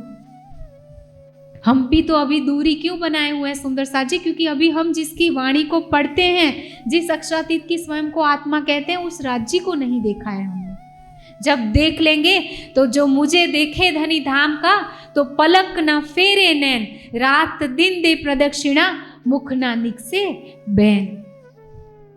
तब हमें ध्यान करना नहीं पड़ेगा, दिन रात हमारा मन उस परम धाम में घूमेगा। जय वाणी कह रही है ना, लागी वाली कछु और ना देखे, पिंड ब्रह्मांड वाको हैरी नाही, ओ खेलत प्रेमे पार पिया संग देखन को तन सागर माई। ऐसी लीला हमारी हो जाएगी। शरीर तो यहाँ पे दिखेगा, लेकिन हमारा मुर्दा जीव आत्मा को लेकर उस परम धाम की लीला में घूमेगा। और ऐसी जहान मोहम्मद को पहचान हो चली है सुंदर साथ जी, और वो कहे हैं कि अगर मैं इनकी बात मान लूँ तहाँ खतरा होत है, तो ईमान खतरा होवे मोमिन। तो मेरे ब्रह्मात्मा कहलाने पर ईमान पे खतरा है और मैं ये नहीं होने दे सकता हूँ धामधनी। और अब क्या कह रहे हैं, उनकी ईमान में कोई भी फर्क नहीं आ रहा है, तो पठानों पर यान किया। अब जब कुछ भी दाल नहीं गली, तो उन पठानों ने मिलकर कल जिनसे तालीम ले रहे थे सुंदर सर जी, हम देखेंगे कि कैसे हिंदू भी भूले हैं, मुसलमान भी भूले। इससे पहले दिल्ली में प्रसंग सुना ना आपने, दयाराम जी के भाई 4000 रुपया देकर भी सगे भाई को मरवाने के लिए तुले हुए हैं। जिन संसार के रिश्तों के लिए हम धाम धनी को, अखंड के संबंध को पीठ दिए हुए हैं, ये ऐसा संसार है स्वार्थी। सोबे कबीले स्वार्थी, दुखावे कोई ना अपना। कोई भी अपना नहीं है जिनको अपना अपना कह के हम रो रहे हैं। ये तो दुनिया की रीत है इनके लिए मरना। और अब क्या हुआ, जहान मोहम्मद से जो तालीम ले रहे थे, कल तक शीश झुका रहे थे, अब वो कह रहे हैं कि यही अल्लाह ताला है, इनकी पहचान करो। क्योंकि वो अल्लाह ताला हिंदू के तन में है, तो ये पठान अब क्या सोच रहे हैं कि जहान मोहम्मद को तो जान से मार ही डालेंगे, पहले इस हिंदू वैरागी को भगाते हैं। और अब क्या हुआ, लड़ाई करने का दिल में लेकर तब रात को मिलके आए जने 10-12 जने, जहां श्री जी की मैंने आपको दिनचर्या अभी हमने सुनी ना सुंदर साथ जी, 10:30 से लेकर कैसे कैसे पूरी रात चर्चा चलती है, और सुबह तक चर्चा की अर्चा किरंतन समय ही नहीं है, फिर दोबारा से चर्चा शुरू हो जाती है। तो रात्रि की जब चर्चा चल रही होती है, जब दुनिया सो रही होती है, तो मोमिन एक तरफ कुरान को पधरा के रहल पे, दूसरी तरफ वेदांत को पधराया हुआ है, एक तरफ पुरुष भाई बैठे हुए, एक तरफ माताएं सुंदर साथ बैठी हुई है। पित्तल की दीवों में दीपक जल रहे हैं, मंद मंद रोशनी है और चांदनी टिमटिमा रही है सुंदर साची। ऐसी मधुर रात्रि में सुंदर साथ जी जब श्री जी साहिब जी के साथ उस प्रेम के आनंद में डूबे हैं, तब ये माया रूपी दज्जाल 10-12 पठान लड़ने के लिए आ रहे हैं। और इनका भी कोई कसूर नहीं है, क्योंकि माया उपनीचे मूल धनी थकी, वो तो अपना करेगी ही। रंग में भंग डालने के लिए रात को आके क्या कह रहे हैं, इत बैठी मजलस भर के बाजू दोए, दोनों तरफ मजलस बैठी हुई है, वहां आके कह रहे हैं कि ए भगत जी क्या है, हम करे लड़ाई जोर। ए भगत जी, दूर से चिल्ला रहे हैं, श्री जी साहिब जी को बोल रहे, ए भगत जी आप क्या कर रहे हो, आपने तुम टीका माला पहनत और क्यों पढ़त कुरान। आपने टीका किया हुआ है, माला पहनी हुई है, और हिंदू की वेशभूषा धारण करके कुरान क्यों पढ़ रहे हो। ये रवा नहीं है, ये कुरान को, ये शरीयत को स्वीकार नहीं है कि कोई गैर मुसलमान हिंदू की मुसलमान का कुरान पढ़े, और तुम इसको नहीं पढ़ सकते हो। तब श्री जी साहिब जी ये कहा, श्री जी क्या कहते हैं कि मैं तो खुदाए और रसूल की मोहब्बत बांधत आपस में हम, मैं तो खुदा ताला और रसूल की मोहब्बत में इन लोगों को बांध रहा हूँ। हिंदू और मुसलमानों को मोहम्मद साहब के कहे हुए वचनों से उस अक्षरातीत के प्रेम में डुबो रहा हूँ, खुदा ताला के प्रेम में डुबो रहा हूँ। उसमें आपको कहाँ आपत्ति हो रही है। तिनको तुम ढांपत हुए तुम्हें किने फुरमायत, आप इसको ढांप रहे हो। मैं कोई भी कुरान के विरुद्ध की बात नहीं कर रहा हूं, मैं तो मोहम्मद साहब के कहे हुए वचनों को ही साबित करके दिखा रहा हूं, हिंदू के धर्म ग्रंथों से भी। तुम इनको क्यों ढांपने पर तुले हुए हो, ये तुम्हें किन फुरमाए। ऐसा ज्ञान आपको किसने दिया है कि जहाँ धर्म चर्चा हो रही हो, सत्य की बात हो रही हो, वहाँ आप इस तरह से लड़ाई करो। वहाँ रंग में भंग डालने की तालीम आपने किससे ली। और वहाँ पे जहान मोहम्मद बैठे हुए हैं जिनसे तालीम ली हुई है, तो जहान मोहम्मद तुरंत ही कहते हैं, मैं तो तुम्हारा उस्ताद, मुझसे ही तो तालीम ले रहे थे आप। मैं यहाँ जब बैठा हूँ तुम तालीम लेते मुझसे, और अब बढ़ चढ़ के बातें करने आ गए हो आज आप। कल तक तो आप मुझे से तालीम ले रहे थे, और अब कह रहे हैं यो करते जोश में ही इनको जबराइल हुआ जोर। श्री जी साहिब जी से ऐसे गुस्ताखी में बात की है जो उनके खुदा ताला है, जिनको उस स्वरूप की पहचान है, तो उनसे बिल्कुल भी सहन नहीं हुआ। और ऐसे करते हुए ही जबराइल का जोश उन पर आ गया। और तब तक क्या हुआ, अव्वल खान, जहान मोहम्मद और गाजी खान भी वहाँ बैठे, सबको जोश आ गया। और जोश में सारे जिन सबका चेहरा दमदमा रहा है। रात्रि के अंधकार में इनके चेहरे पर जोश की चमक आ गई है।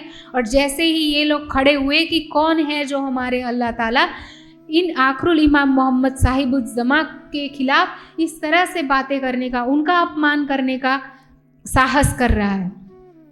और जब जोश में खड़े हो गए तो ये सारे अब उनके जोश के सामने कांपने लगे हैं। और अब क्या कहें, ए भगत जी हम जाते हैं। अभी तक क्या कह रहे, ए भगत, है ना, अब कह रहे हैं कि ए भगत जी हम जा रहे हैं, हमारा मन साफ हो गया।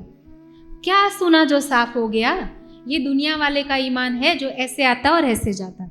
डर के ईमान ले आए, और अब क्या करते हैं, अंदर का कुफ्र तो गया नहीं है, ज्ञान चर्चा तो सुनी नहीं है। अब जाके वहाँ जो औरंगजेब का सैन्य तो हमेशा श्री जी के पीछे पीछे रहता ही था, उनको जाके ये क्या करते हैं, शिकायत कर देते हैं कि ये जो है वैरागी हिंदू हैं और पता नहीं क्या चमत्कार करते हैं। हमारे सारे मुसलमान भाई जो उनकी चर्चा सुन लेते वो उनके हो जाते हैं। तो हिंदू भी श्री जी को कह रहे हैं कि ये भुरकी डाल देते हैं, मुसलमान भी कह रहे हैं कि ये चमत्कारिक बाबा है। कोई भी श्री जी को अपना नहीं मान रहा है। जो सबको एक करने आया है उसी के कोई नहीं हो पा रहे हैं। और बाकी सबका तो छोड़ो सुंदर साथ जी, दुख तो तब होता है कि ऐसे अक्षरातीत प्रियतम की बीतक को हर बार सुन के, ऐसे प्रियतम के प्रेम भरी पुकार को 18,758 चौपाइयों में सुन के भी आज हम सुंदर साध भी बंटे हुए हैं। जिन परम हंसों ने युगल स्वरूप को हृदय में बसा के वाहिदत का सुख ले लिया, हम उन्हीं के नाम पे बंटे हुए हैं। इससे बड़ा और दुर्भाग्य और क्या होगा, और उससे बड़ा उन परमहंसों का और अपमान क्या होगा कि जो एक करने आए हैं हम उन्हीं के नाम पे अनेक बने बैठे हैं। सुंदर साथ जी, तो हम चिंतन करें और हमारे राज्य एक, हमारा परम धाम एक, हम ब्रह्मात्माएं राज्य का स्वरूप और एक। तो यहाँ पर अनेक क्यों हो रहे हैं? आज नहीं तो कब मुंह दिखाएंगे सुंदर साथ जी? अब हम सत्य ज्ञान को लेकर चलते हैं। जब हम सब एक हो जाएंगे तभी इस वाणी की गूंज को, पूरे परम धाम की गूंज को इस संसार में फैला पाएंगे। उससे पहले ये संभव नहीं है। अगर हमारे राज्य के हृदय के 12,000 टुकड़ों में से 1-2 टुकड़े भी इधर उधर है, तब तक जागनी रास की लीला पूरी नहीं हो सकती है। और अब सुंदर साथ जी, इस बीच में क्या हुआ कि अब वो चले गए और उन्होंने अपना काम कर दिया। सिपाहियों को इन्होंने चुगली लगा दी है और सैनिक अब ढूंढते फिर रहे। और यहाँ पे क्या हुआ, दूसरी तरफ राजा भाव सिंह को जब पता चल गया कि तीनों मुसलमानों ने इनको आखरुल इमाम मोहम्मद साहिबुज़्ज़मा के रूप में स्वीकार कर दिया है और फतेहुल्लाह तो उलट गया है। फतेहुल्लाह उन्हीं का दीवान था, प्रधानमंत्री था। सोचो, ये हिंदू राजाओं की भी तो गलती है ना कि अपने दीवान के पद पे, मुख्य पद पे किसको रख लेते हैं? मुसलमानों को। और अब क्या हुआ सुंदर साथ जी, राजा भाव सिंह जो है उन्होंने श्री जी को कहा कि अब जैसे मैंने आपको वचन दिया था ये सब मान गए थे, तो मैं तन मन और धन से आप पे कुर्बान हूँ। मैं औरंगजेब से लोहा लेने के लिए तैयार हूँ, युद्ध करने के लिए तैयार हूँ। बस मेरी एक छोटी सी इच्छा है कि मुझे आप उस थोड़ा सा चमत्कार दिखा दीजिए, उस आनंद की एक झलक दिखा दीजिए जिस रास के कीर्तनों को सुन के मैं थिरकने लगता हूँ, उस रास की एक झलक दिखा दीजिए, फिर मैं लड़ने के लिए तैयार हूँ। और सुंदर साथ जी, उन्होंने ये मांग तो लिया, लेकिन श्री जी ने उनको मना किया कि अभी आप भावलीनता में हैं, आपके जीव उसकी पात्रता आप में अभी नहीं आई है। ज्ञान से जब पात्रता बन जाएगी, प्रेम के अमृत के पात्र बन जाएंगे, तब मैं आपको दिखा दूंगा, अनुभव करवा दूंगा। लेकिन कहते हैं ना, राजहट जो होती है, राजा की हट, बाल हट होती है, योगी हट होती है, स्त्री हट होती है, और एक होती है राजहट। इनके सामने किसी की नहीं चलती है।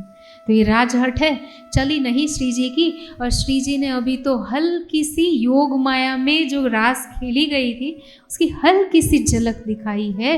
और उनका जो जीव है ना, वो उस आनंद को सहन नहीं कर पाया सुंदर सा जी। उस आनंद से वो वापस आ ही नहीं पाए।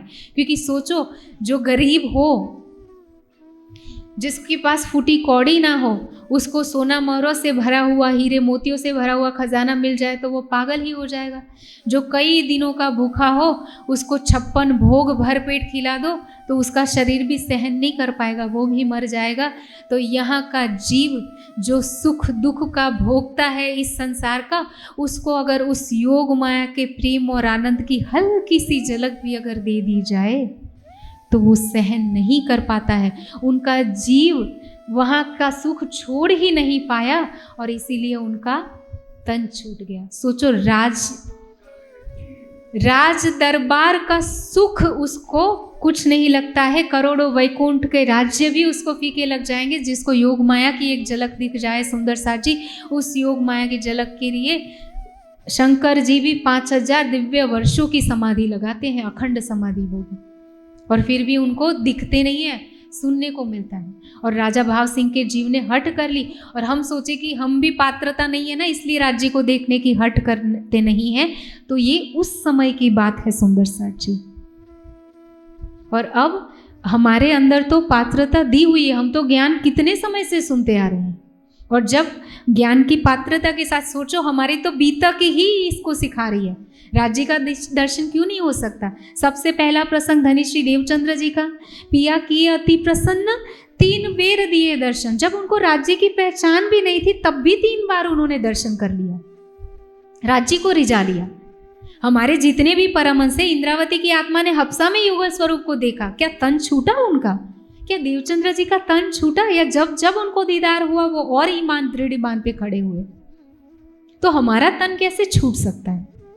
और अगर तन छूटने वाली बात होती तो वो 500 ब्रह्म आत्माएं भी पन्ना जी में साक्षात युगल स्वरूप को देत दीदार सबन को जाए साईं, जिन्हू जैसा चीनिया। जो जैसा चाहेगा वैसा वैसा उनको दीदार हो रहा है श्री जी का, श्री जी के अंदर युगल स्वरूप का, कृष्ण का, मोहम्मद साहब का। इन्हीं आंखों से धनी श्री देवचंद्र जी का भी दीदार करने सुंदर सा जी। उनके तन तो नहीं छूटे। जिस वाणी का उद्घोष है कि लाओ प्यार करो दीदार, वही सुंदर साथ कहते हैं कि राज्य का ध्यान मत करना, अगर दिख जाएंगे तो तन छूट जाएगा। फिर क्यों सागर और श्रृंगार में राज्य के नख से सिक तक का वर्णन किया गया?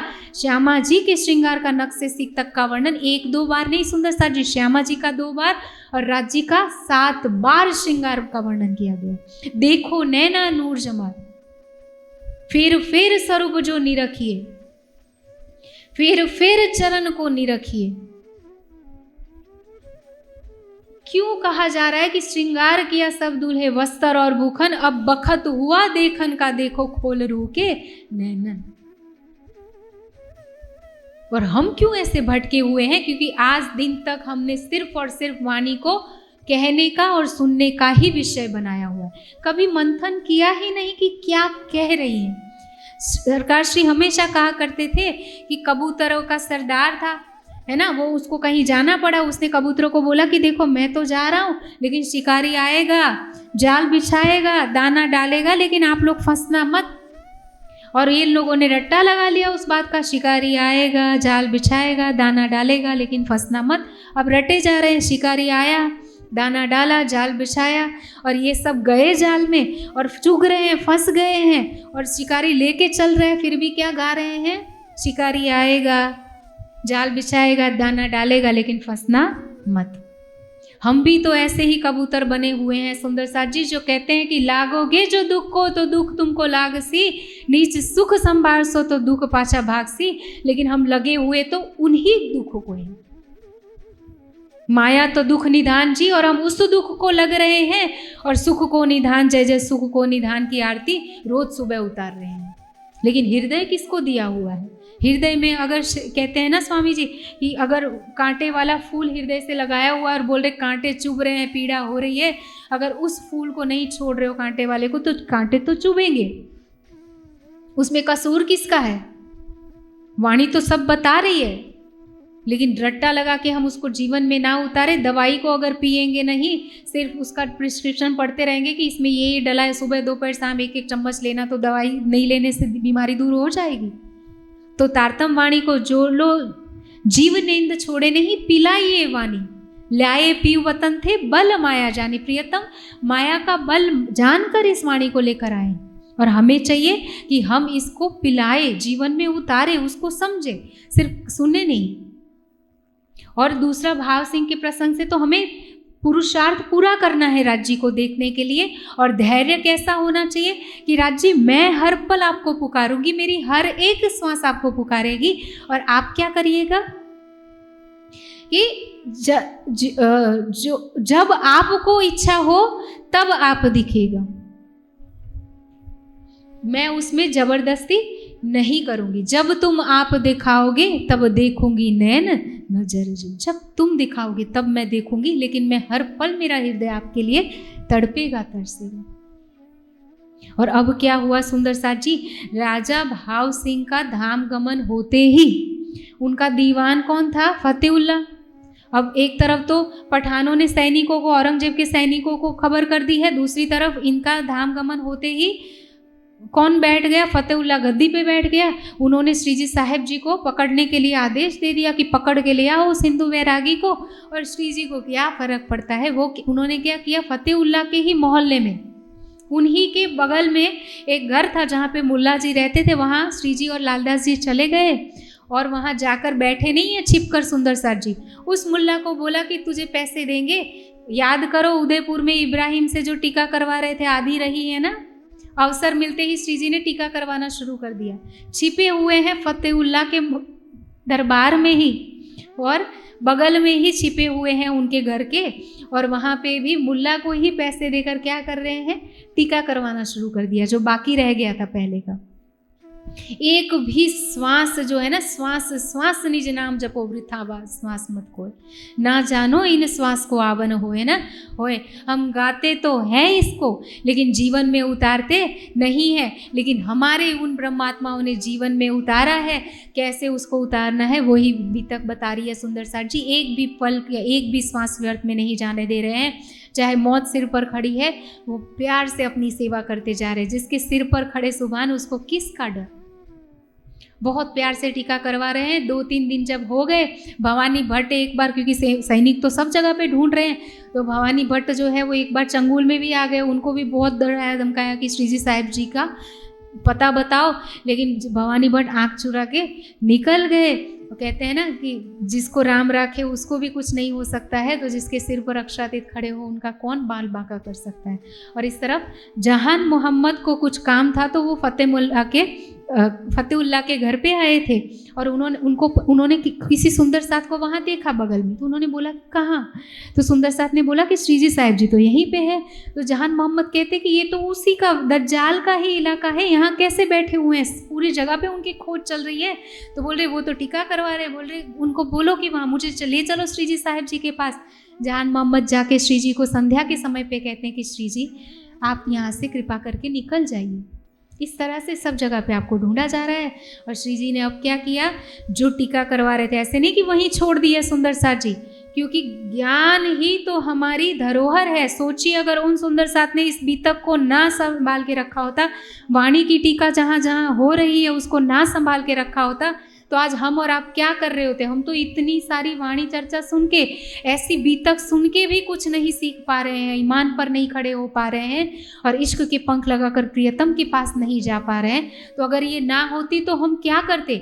ये सब होने के बाद भी हम भागवत की चर्चा करते हैं, ये सब होने के बाद भी हम मूर्ति बना के दूध से अभिषेक करना शुरू कर दिए, ये सब होने के बाद भी हम सोने और चांदी के सिंहासन जड़ रहे हैं, ये सब होने के बाद भी हम मंदिरों में पैसा लगा रहे हैं सुंदर साथ जी, और हृदय रूपी मंदिर हमारा सुना है, जो वाणी कह रही है ऊपर तले अर्श न कया अर्श कया मोमिन, दिल, उस दिल को ना सजाए हुए हम इन्हीं मिट्टी पत्थरों में प्रियतम को ढूंढ रहे हैं। संसार को रास्ता दिखाने आए थे और खुद ही इन मजारों पे माथे टिक रहे हैं, तो कैसे चलेगा सुंदर साथ जी। और यही इस प्रसंग से शिक्षा मिलती है कि श्री जी कैसे ज्ञान को महत्व देते हैं। वो जो टीका है ना, वो उन्होंने क्या किया सुंदर साथ जी, जब उनको पता चला कि यहाँ से तुरंत ही निकलना है, तो बुलाए लाए चरणदास को, चरणदास जी को बुलाया, उनको टीका सौंपी, और अब श्री जी साहिब जी सुंदर साथ को लेकर संध्या के समय पे निकले हैं। कोई उनको देख नहीं पाया, 5,000 की जमात के सुंदर साथ हैं, जब निकलेंगे तो देख तो पाएगा ना कोई, इतने सब ढूंढ रहे हैं। राज्य की ऐसी मेहर कोई नहीं देख पाया, और वो क्या करें, श्री जी और सुंदर साथ 7 कोस दूर, 20 किलोमीटर लगभग दूर चले जाते हैं। और ये सारे जो सैनिक हैं वो भटकल दरवाज़ा कहाँ पे है सुंदर साथ जी, ये है कर्नाटक में। भटकल एक नगर है कर्नाटक के पास, तो औरंगाबाद और वो भटकल नगर के बीच में एक दरवाज़ा है जिसको कहते हैं भटकल दरवाज़ा। उसके मार्ग पे औरंगाबाद से भटकल नगर जो कर्नाटक में पड़ता है, वहाँ जाने के लिए श्री जी उसी दरवाजे से निकल गए। और वहाँ पर कुछ सैनिक ढूंढ रहे थे, तो उन लोगों ने कहा कि वो तो कब के जा चुके हैं, पहले ही उन्होंने बोल दिया। तो सैनिक भी पीछे हट गए और रात को श्री जी साहिब जी सुंदर साथ के साथ वहाँ से निकल चुके हैं और दूर चले गए सुंदर साथ जी। और अब यहाँ पर क्या हुआ कि जहान मोहम्मद जब आए और ये सारा कुछ हुआ, तो बहुत प्यार से निकल के अब श्री जी कहाँ पर आ गए हैं। सब सुंदर साथ के दिन डूबने से पहले पहले वो निकले, और सुबह होते होते भोर में कहाँ पहुँच गए हैं श्री जी, बुढ़ानपुर। और बुढ़ानपुर से अभी तो श्री जी देखो कैसे निर्भय और निशंक है वो सुंदर साथ और श्री जी। चलो श्री जी को तो मान लिया जाए कि मरु राजा का जीव है और अक्षरातीत की लीला चल रही है उस तन से, उनको निर्भय होने में कोई तकलीफ की बात नहीं है। लेकिन बाकी सुंदर साथ वो तो हमारे और आपके जैसे ही है, उनको परम धाम अभी साक्षात्कार नहीं हुआ है ना। श्री जी जब पत्र लिखते हैं ना, पहुंचाने के लिए किसको भेजते हैं? हमारे और आपके जैसे सुंदर साथ जिनकी आत्मा पूर्ण रूप से जागृत नहीं हुई है, लेकिन उनका सदगुरु के प्रति कैसा समर्पण है हिंदू और मुसलमानों का सुंदर साथ जी। वो औरंगजेब से भी नहीं डर रहे हैं। और अभी तो श्री जी बुढ़ानपुर पहुंचे हैं ना, वहां से फतेहुल्लाह के नाम पत्र लिख रहे हैं, उसको कुरान के प्रश्न लिख के उसको चुनौती दे रहे हैं। क्या चुनौती दे रहे हैं वो हम प्रसंग बाद में सुनेंगे सुंदर साथ जी। और प्रश्न लिख के भेजते किसको है देने के लिए? मलुक चंद जी को भेजते हैं कि जाओ और फतेहुल्लाह को दे के आओ। सोचो क्या हम सुनते आते हैं, लेकिन हमें अगर बोला जाए कि यहाँ पे आतंकवादी हमला हो गया है और मुसलमान के कहीं पे जाके वहीं पे पहचान करवा के आनी है राज्य की, या पत्र दे के आना है, हम तो उस मोहल्ले में ना फर्के। वहां पे तो छोड़ो, हम तो यहाँ पे भी चर्चा करना बंद कर दे, सुनने आना भी बंद कर दे। और वो हमारे सुंदर साथ है, कैसे निर्भय और निशंक होकर घूम रहे हैं, क्योंकि उनको साक्षात उन्होंने श्री जी साहिब जी की पहचान की हुई है। हमें पता चल जाए कि राज्य साक्षात यहाँ पे है तो हम डरेंगे? हमें अभी विश्वास नहीं है कि हमारे हृदय में साक्षात राज्य बैठे हुए हैं। दिल मोमिन के आए के अरश कर बैठे मेहरबान, हम बोलते तो हैं लेकिन विश्वास कहाँ? ना प्रेम ना विश्वास। और यही तो दोनों पंख है ना हमारे, जिससे उड़ के हमारा आत्मा जाएगी परम धाम देखने के लिए। और अभी भी हम नहीं देखेंगे तो कब देखेंगे सुंदर साथ जी? सिर्फ सुन के इन शब्दों को ही सब कुछ समझ रखा है हमने। अभी भी हमें राज्य को नहीं देखना है जिसको देखने के लिए यहाँ आए थे, कि कैसे सुंदर है हमारे प्रियतम पिया जी, कैसे उनके नक्शे सिख तक का स्वरूप है। कहते ना, बैठे माशुक इत चाहे पर दिल ना लगे इत, माशुक मुख देखन को हाय हाय नैना भी ना तरस। ऐसे प्रियतम की मुखारबिंद को देखने के लिए हमारे नेत्र अभी भी नहीं तरस रहे हैं। अब नहीं तो कब सुंदर साथ जी? कब से वाणी पुकार पुकार के कह रही है, और स्वामी जी भी कितने सालों से हमें कहते नहीं आ रहे, खुद करके भी दिखा रहे हैं कि ऐसे करो। कि श्वास भी छूट जाए, प्राण भी निकल जाए, कोई भी संसार का रिश्ता टूटे या रूठे, एक भी रात ऐसी ना हो जब प्रियतम का दीदार ना किया हो, एक भी सुबह ऐसी ना हो जब राज्य को हृदय में बसाए बिना संसार का काम किया हो। वो देवचंद्र जी, हमारी श्यामा जी भागवत जब तक नहीं सुन रही थी, क्योंकि उस समय वाणी नहीं आई थी सुंदर साथ जी, तो जो भी सुन रही है उसके लिए ऐसी निष्ठा है कि जब तक वो ना सुन ले, झूठे शरीर को आहार नहीं देती थी। तो हमारे पास तो वो प्रेम की राह है, कैसे कष्ट उठा के सुंदर साथ ने हमें दिखाया है। हमें ना उदयपुर में वैरागी वेश धारण करना है, ना औरंगजेब का हमला करने से भागना है, ना कामा पहाड़ी की भूख सहन करनी है, ना मंदसौर में भिक्षा मांगनी है, और ना ही औरंगाबाद से डर के निकलना है। घर बैठे सिर्फ प्रियतम को हृदय में बसाना है सुंदर साथ। और वो भी अगर हम ना कर पाए तो थोड़ा पुरुषार्थ तो हमें करना पड़ेगा ना। और राज्य को एता मता जिंदगी दिन आप देखावत कहती गई, जिसने 18,758 चौपायों के रूप में अपना हृदय खोल के रख दिया, अपना नख से सिक तक का श्रृंगार और श्यामा जी का नख से सिक सकता श्रृंगार, मतलब जिन्होंने अपने सतंग अक्षर ब्रह्म को अनादिकाल से परम धाम में रहते हुए भी खुद का आकधा मुखार बिंद ही दिखाया हुआ है, श्यामा जी का तो नख का नूर भी नहीं दिखाया है। और इस संसार में नख से सिक तक सारा वर्णन कर दिया, क्योंकि उसके हृदय के टुकड़े हम ब्रह्मात्माएं आई हुई हैं। और सिर्फ सुनने और सुनाने के लिए सुंदर साथ जी, देखने के लिए। जब तक हम देखेंगे नहीं, वाणी क्या कहती है, जो लो साहेब सेज न आया, देखा सुनिया न करी बात। जब तक वो प्रियतम हमारे हृदय रूपी सेजा पर नहीं आ जाते हैं, जैसे हबसा में इंद्रावती की आत्मा ने देखा, जैसे श्यामा जी ने श्याम जी के मंदिर में देखा, जैसे 500 ब्रह्मात्माओं ने पन्ना जी में देखा, वैसे अगर हम यहाँ बैठे बैठे ना देख पाए, इथी बैठे घर जागे धाम की स्थिति ना प्राप्त कर पाए, तो हमारे संसार में आने का फेरा ही निरर्थक है।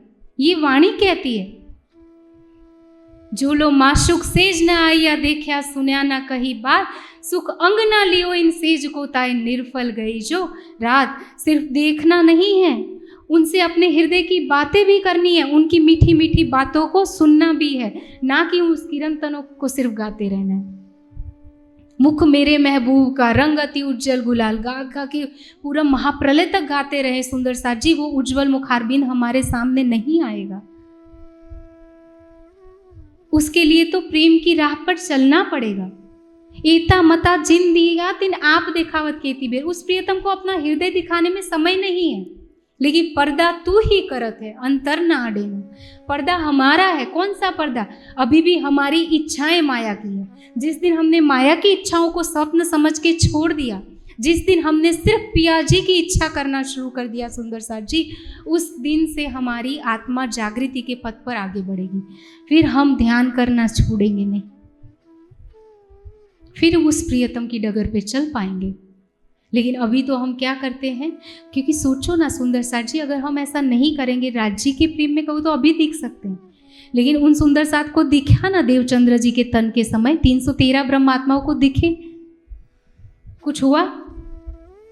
आत्मा जैसे ही वो गायब हुए, क्योंकि ज्ञान से ही असल पहचान होगी और फिर साक्षात्कार करना है। दिख जाने से कुछ नहीं होगा। कृष्ण भी तो सबको दिखे थे ना, दुर्योधन को कृष्ण नहीं दिखे थे क्या? दुर्योधन को दिखे थे, पितामह को दिखे थे, भीष्म पितामह को, द्रोणाचार्य ने उनकी संगति करी हुई है, कौरवों को दिखे हुए हैं, 5 पांडवों को दिखे हुए हैं। लेकिन जैसा समर्पण, सारथी वो सबके नहीं बने ना, सखा वो सबके नहीं बने। जैसा समर्पण, जैसी पहचान अर्जुन ने की, बाकी सबने की क्या? और जिसने पहचान की, जिसने समर्पण किया, उसी का जीवन सफल हुआ, उसी को तो वो रूप दिखा। बाकी को दिखाया, शांति दूत बन के गए, लेकिन फिर भुला भी दिया। जैसे उन 313 ब्रह्मात्माओं ने देखा था राज्य को, कभी आते थे, भोजन करते थे, कंसेड़ी देते थे, लेकिन आत्मा तो जागृत नहीं हुई। तो हमारी आत्मा भी जागृत करने के लिए हमें प्रयास करना पड़ेगा सुंदर साथ जी। हम उनको पुकारे प्रेम से हृदय में, वो कहीं दूर नहीं बैठा है। पंथ होवे कोट कलप, प्रेम पहुँचावे मिने पलक। जिनको कल्पों की समाधि के बाद दुनिया वाले देख नहीं पाए, हम ब्रह्मात्मा का प्रेम लेके जब प्रेम से चलेंगे तो यहाँ बैठे बैठे एक पल में हमें वो दीदार हो जाएगा। वाणी तो गलत नहीं हो सकती है ना। फिर वाणी के वचनों पे विश्वास करे सुंदर साथ जी और उनके दीदार के लिए चले कि प्रेम पहुँचावे मीने पलक पलक को झपकाने में जितना समय होता है उतने समय में हमें प्रियतम का दीदार हो जाएगा। और अब क्या हो रहा है, सुंदर साथ जी पत्र लिख के मलुक चंद जी को भेज दिया वहाँ पर, और बाकी भी 3 पत्र लिख रहे हैं सुंदर साथ जी कुरान के संबंध में। और किस किस को भेज रहे हैं, अभी तो आगे बुरहानपुर से आकोट गए, अभी तो बुरहानपुर आए और वहाँ से मलुक चंद जी को भेज दिया फतेहुल्ला के पास। और अब क्या किया, बाकी 3 पत्र लिखकर आकोट में से लिख के वीर जी, शेख बदल जी और लालदास जी, इन तीनों सुंदर साथ को भेजा कि आप पत्र देकर आओ। किन किन को पत्र भेजा है सुंदर साथ जी, फतेहुल्ला के पास तो बुरहानपुर से भेज दिया, हिदायतुल्ला काजी जो हैं उन पर भेज दिया है, दीवान अमानत खान के लिए भेज दिया, और एक दलेल खान पर पत्र भेज दिया। और उनको कैसे ललकारा है वो हम आगे की बितक में सुनेंगे सुंदर साथ जी। अब आगे, क्योंकि सुंदर साथ पे कष्ट आ रहे हैं, एक के बाद एक आपत्तियाँ आती ही जा रही है। दिल्ली से देखो, दिल्ली से क्या, दीप बंदर से ही देखो, कभी छापे पड़ रहे, कभी कुछ हो रहा है ना। तो सुंदर साथ का ईमान जो है ना वो हिल रहा है। क्यों हिलाया जा रहा है सुंदर साथ जी उनका ईमान, क्योंकि हम सब को हम सुनेंगे ना अभी तक, क्योंकि हमारा भी अभी हिला हुआ है ना ईमान। अगर विश्वास दृढ़ होता तो हम निर्भय होते उन सुंदर साथ की तरह, फिर हमें संसार के किसी रिश्तों का डर ना होता, ये रूठ जाएंगे, ये छूट जाएंगे। फिर हम कर्तव्य करते, लेकिन हम निशंक होकर राज्य को प्रेम करते, हमारी आत्मा प्रियतम के लिए समर्पित होती। लेकिन कहीं ना कहीं हमारे ईमान में कमी है, तो हमारे ईमान को दृढ़ करने के लिए ही ये शुक्राना आकोट का कहा गया है, जो आकोट में बैठकर सुंदर साथ को ईमान पे खड़ा करने के लिए बताया जाएगा। अब सुंदर साथ की पात्रता काफ़ी हद तक बन चुकी है, ईमान पे वो सुंदर साथ दृढ़ बन चुके हैं। अभी उनको इश्क की पहचान कराई जाएगी, प्रेम की डगर पे ले जाएंगे ना। पन्ना जी आ रहा है सुंदर साथ जी, जिन्होंने घर बार छोड़ा, जिन्होंने धूप शीत वर्षा सहन की, जो इतनी पैदल यात्रा कर रहे हैं, क्या उनके बच्चे बीमार नहीं हुए होंगे? कहाँ रुक गए होंगे? शायद श्री जी के पास ना जा सके, उनको रास्ते में रुकना पड़ा होगा। कहाँ इतने सारे सुंदर साथ पानी पीते होंगे, कहाँ इतनी 5000 की जमात भोजन करती होगी, कहाँ सोती होगी, कहाँ उनकी व्यवस्था होती होगी। बारिश में उनका शरीर भी गीला हो जाता होगा, अभी की तरह सूटकेस नहीं होती होगी, बैग नहीं होते थे, जो साथ में ली हुई है गठड़ी वो भी गीली हो जाती थी। गीली गुदड़ी पे गीले बच्चों को, चलो खुद तो सहन कर ले, अपने बच्चों को परिवार के साथ निकले हैं ना, कैसे उनकी पीड़ा को देख सकते हैं। वृद्ध माँ बाप भी है जिनके साथ बाईजुराज जी को छोड़ा जाता था, कैसे इन सब सुंदर साथ ने कष्ट सहन किए होंगे सुंदर साथ जी। और अभी भी तो कुछ ना कुछ तो बाकी भी हमने देखा ना कि कैसे कैसे कसौटी होगी अभी आगे भी। तो ईमान पे उससे पहले उनको खड़ा किया जा रहा है, और कैसे वो सुंदर साथ को मेहर, शुक्राना आकोट का हम बोलते हैं ना सुंदर साथ जी, उसमें राज्य की मेहर की बात की गई है। मेहर सोई जो बातुनी हक के दिल का प्यार। मेहर मतलब कोई कृपा नहीं है अलग से, हमारे प्रियतम के हृदय का प्रेम है, जिसकी पहचान करवाई जाएगी कि इस संसार में पिया का प्रेम कैसे पल पल हमारे सिर पर बरस रहा है। वाणी कहती है ना, श्री मोहम्मद कहे तुम पर मोमिनो दम दम जो बरतत, तो सब इश्क हक का पल पल मेहर करत। तो वो कौन सी मेहर है जो पल पल हमारे प्रियतम की हमारे ऊपर बरस रही है, हमको भी नहीं दिखाई दे रही है। और क्योंकि 5000 की जमात में सिर्फ 500 ब्रह्मात्मा है ना सुंदर साथ जी, 1500 तो ईश्वरी है और 3000 जीव हैं, वो बेचारे भी तो चल रहे हैं ना, तो उनके ईमान को भी तो दृढ़ करना है। तो सबको संबोधित करते अक्षरातीत के प्रेम में कैसे डुबोया जाएगा, कैसे उस अक्षरातीत की मेहर की बातें, प्रेम की बातें बताई जाएगी, वो बीतक हम कल सुनेंगे।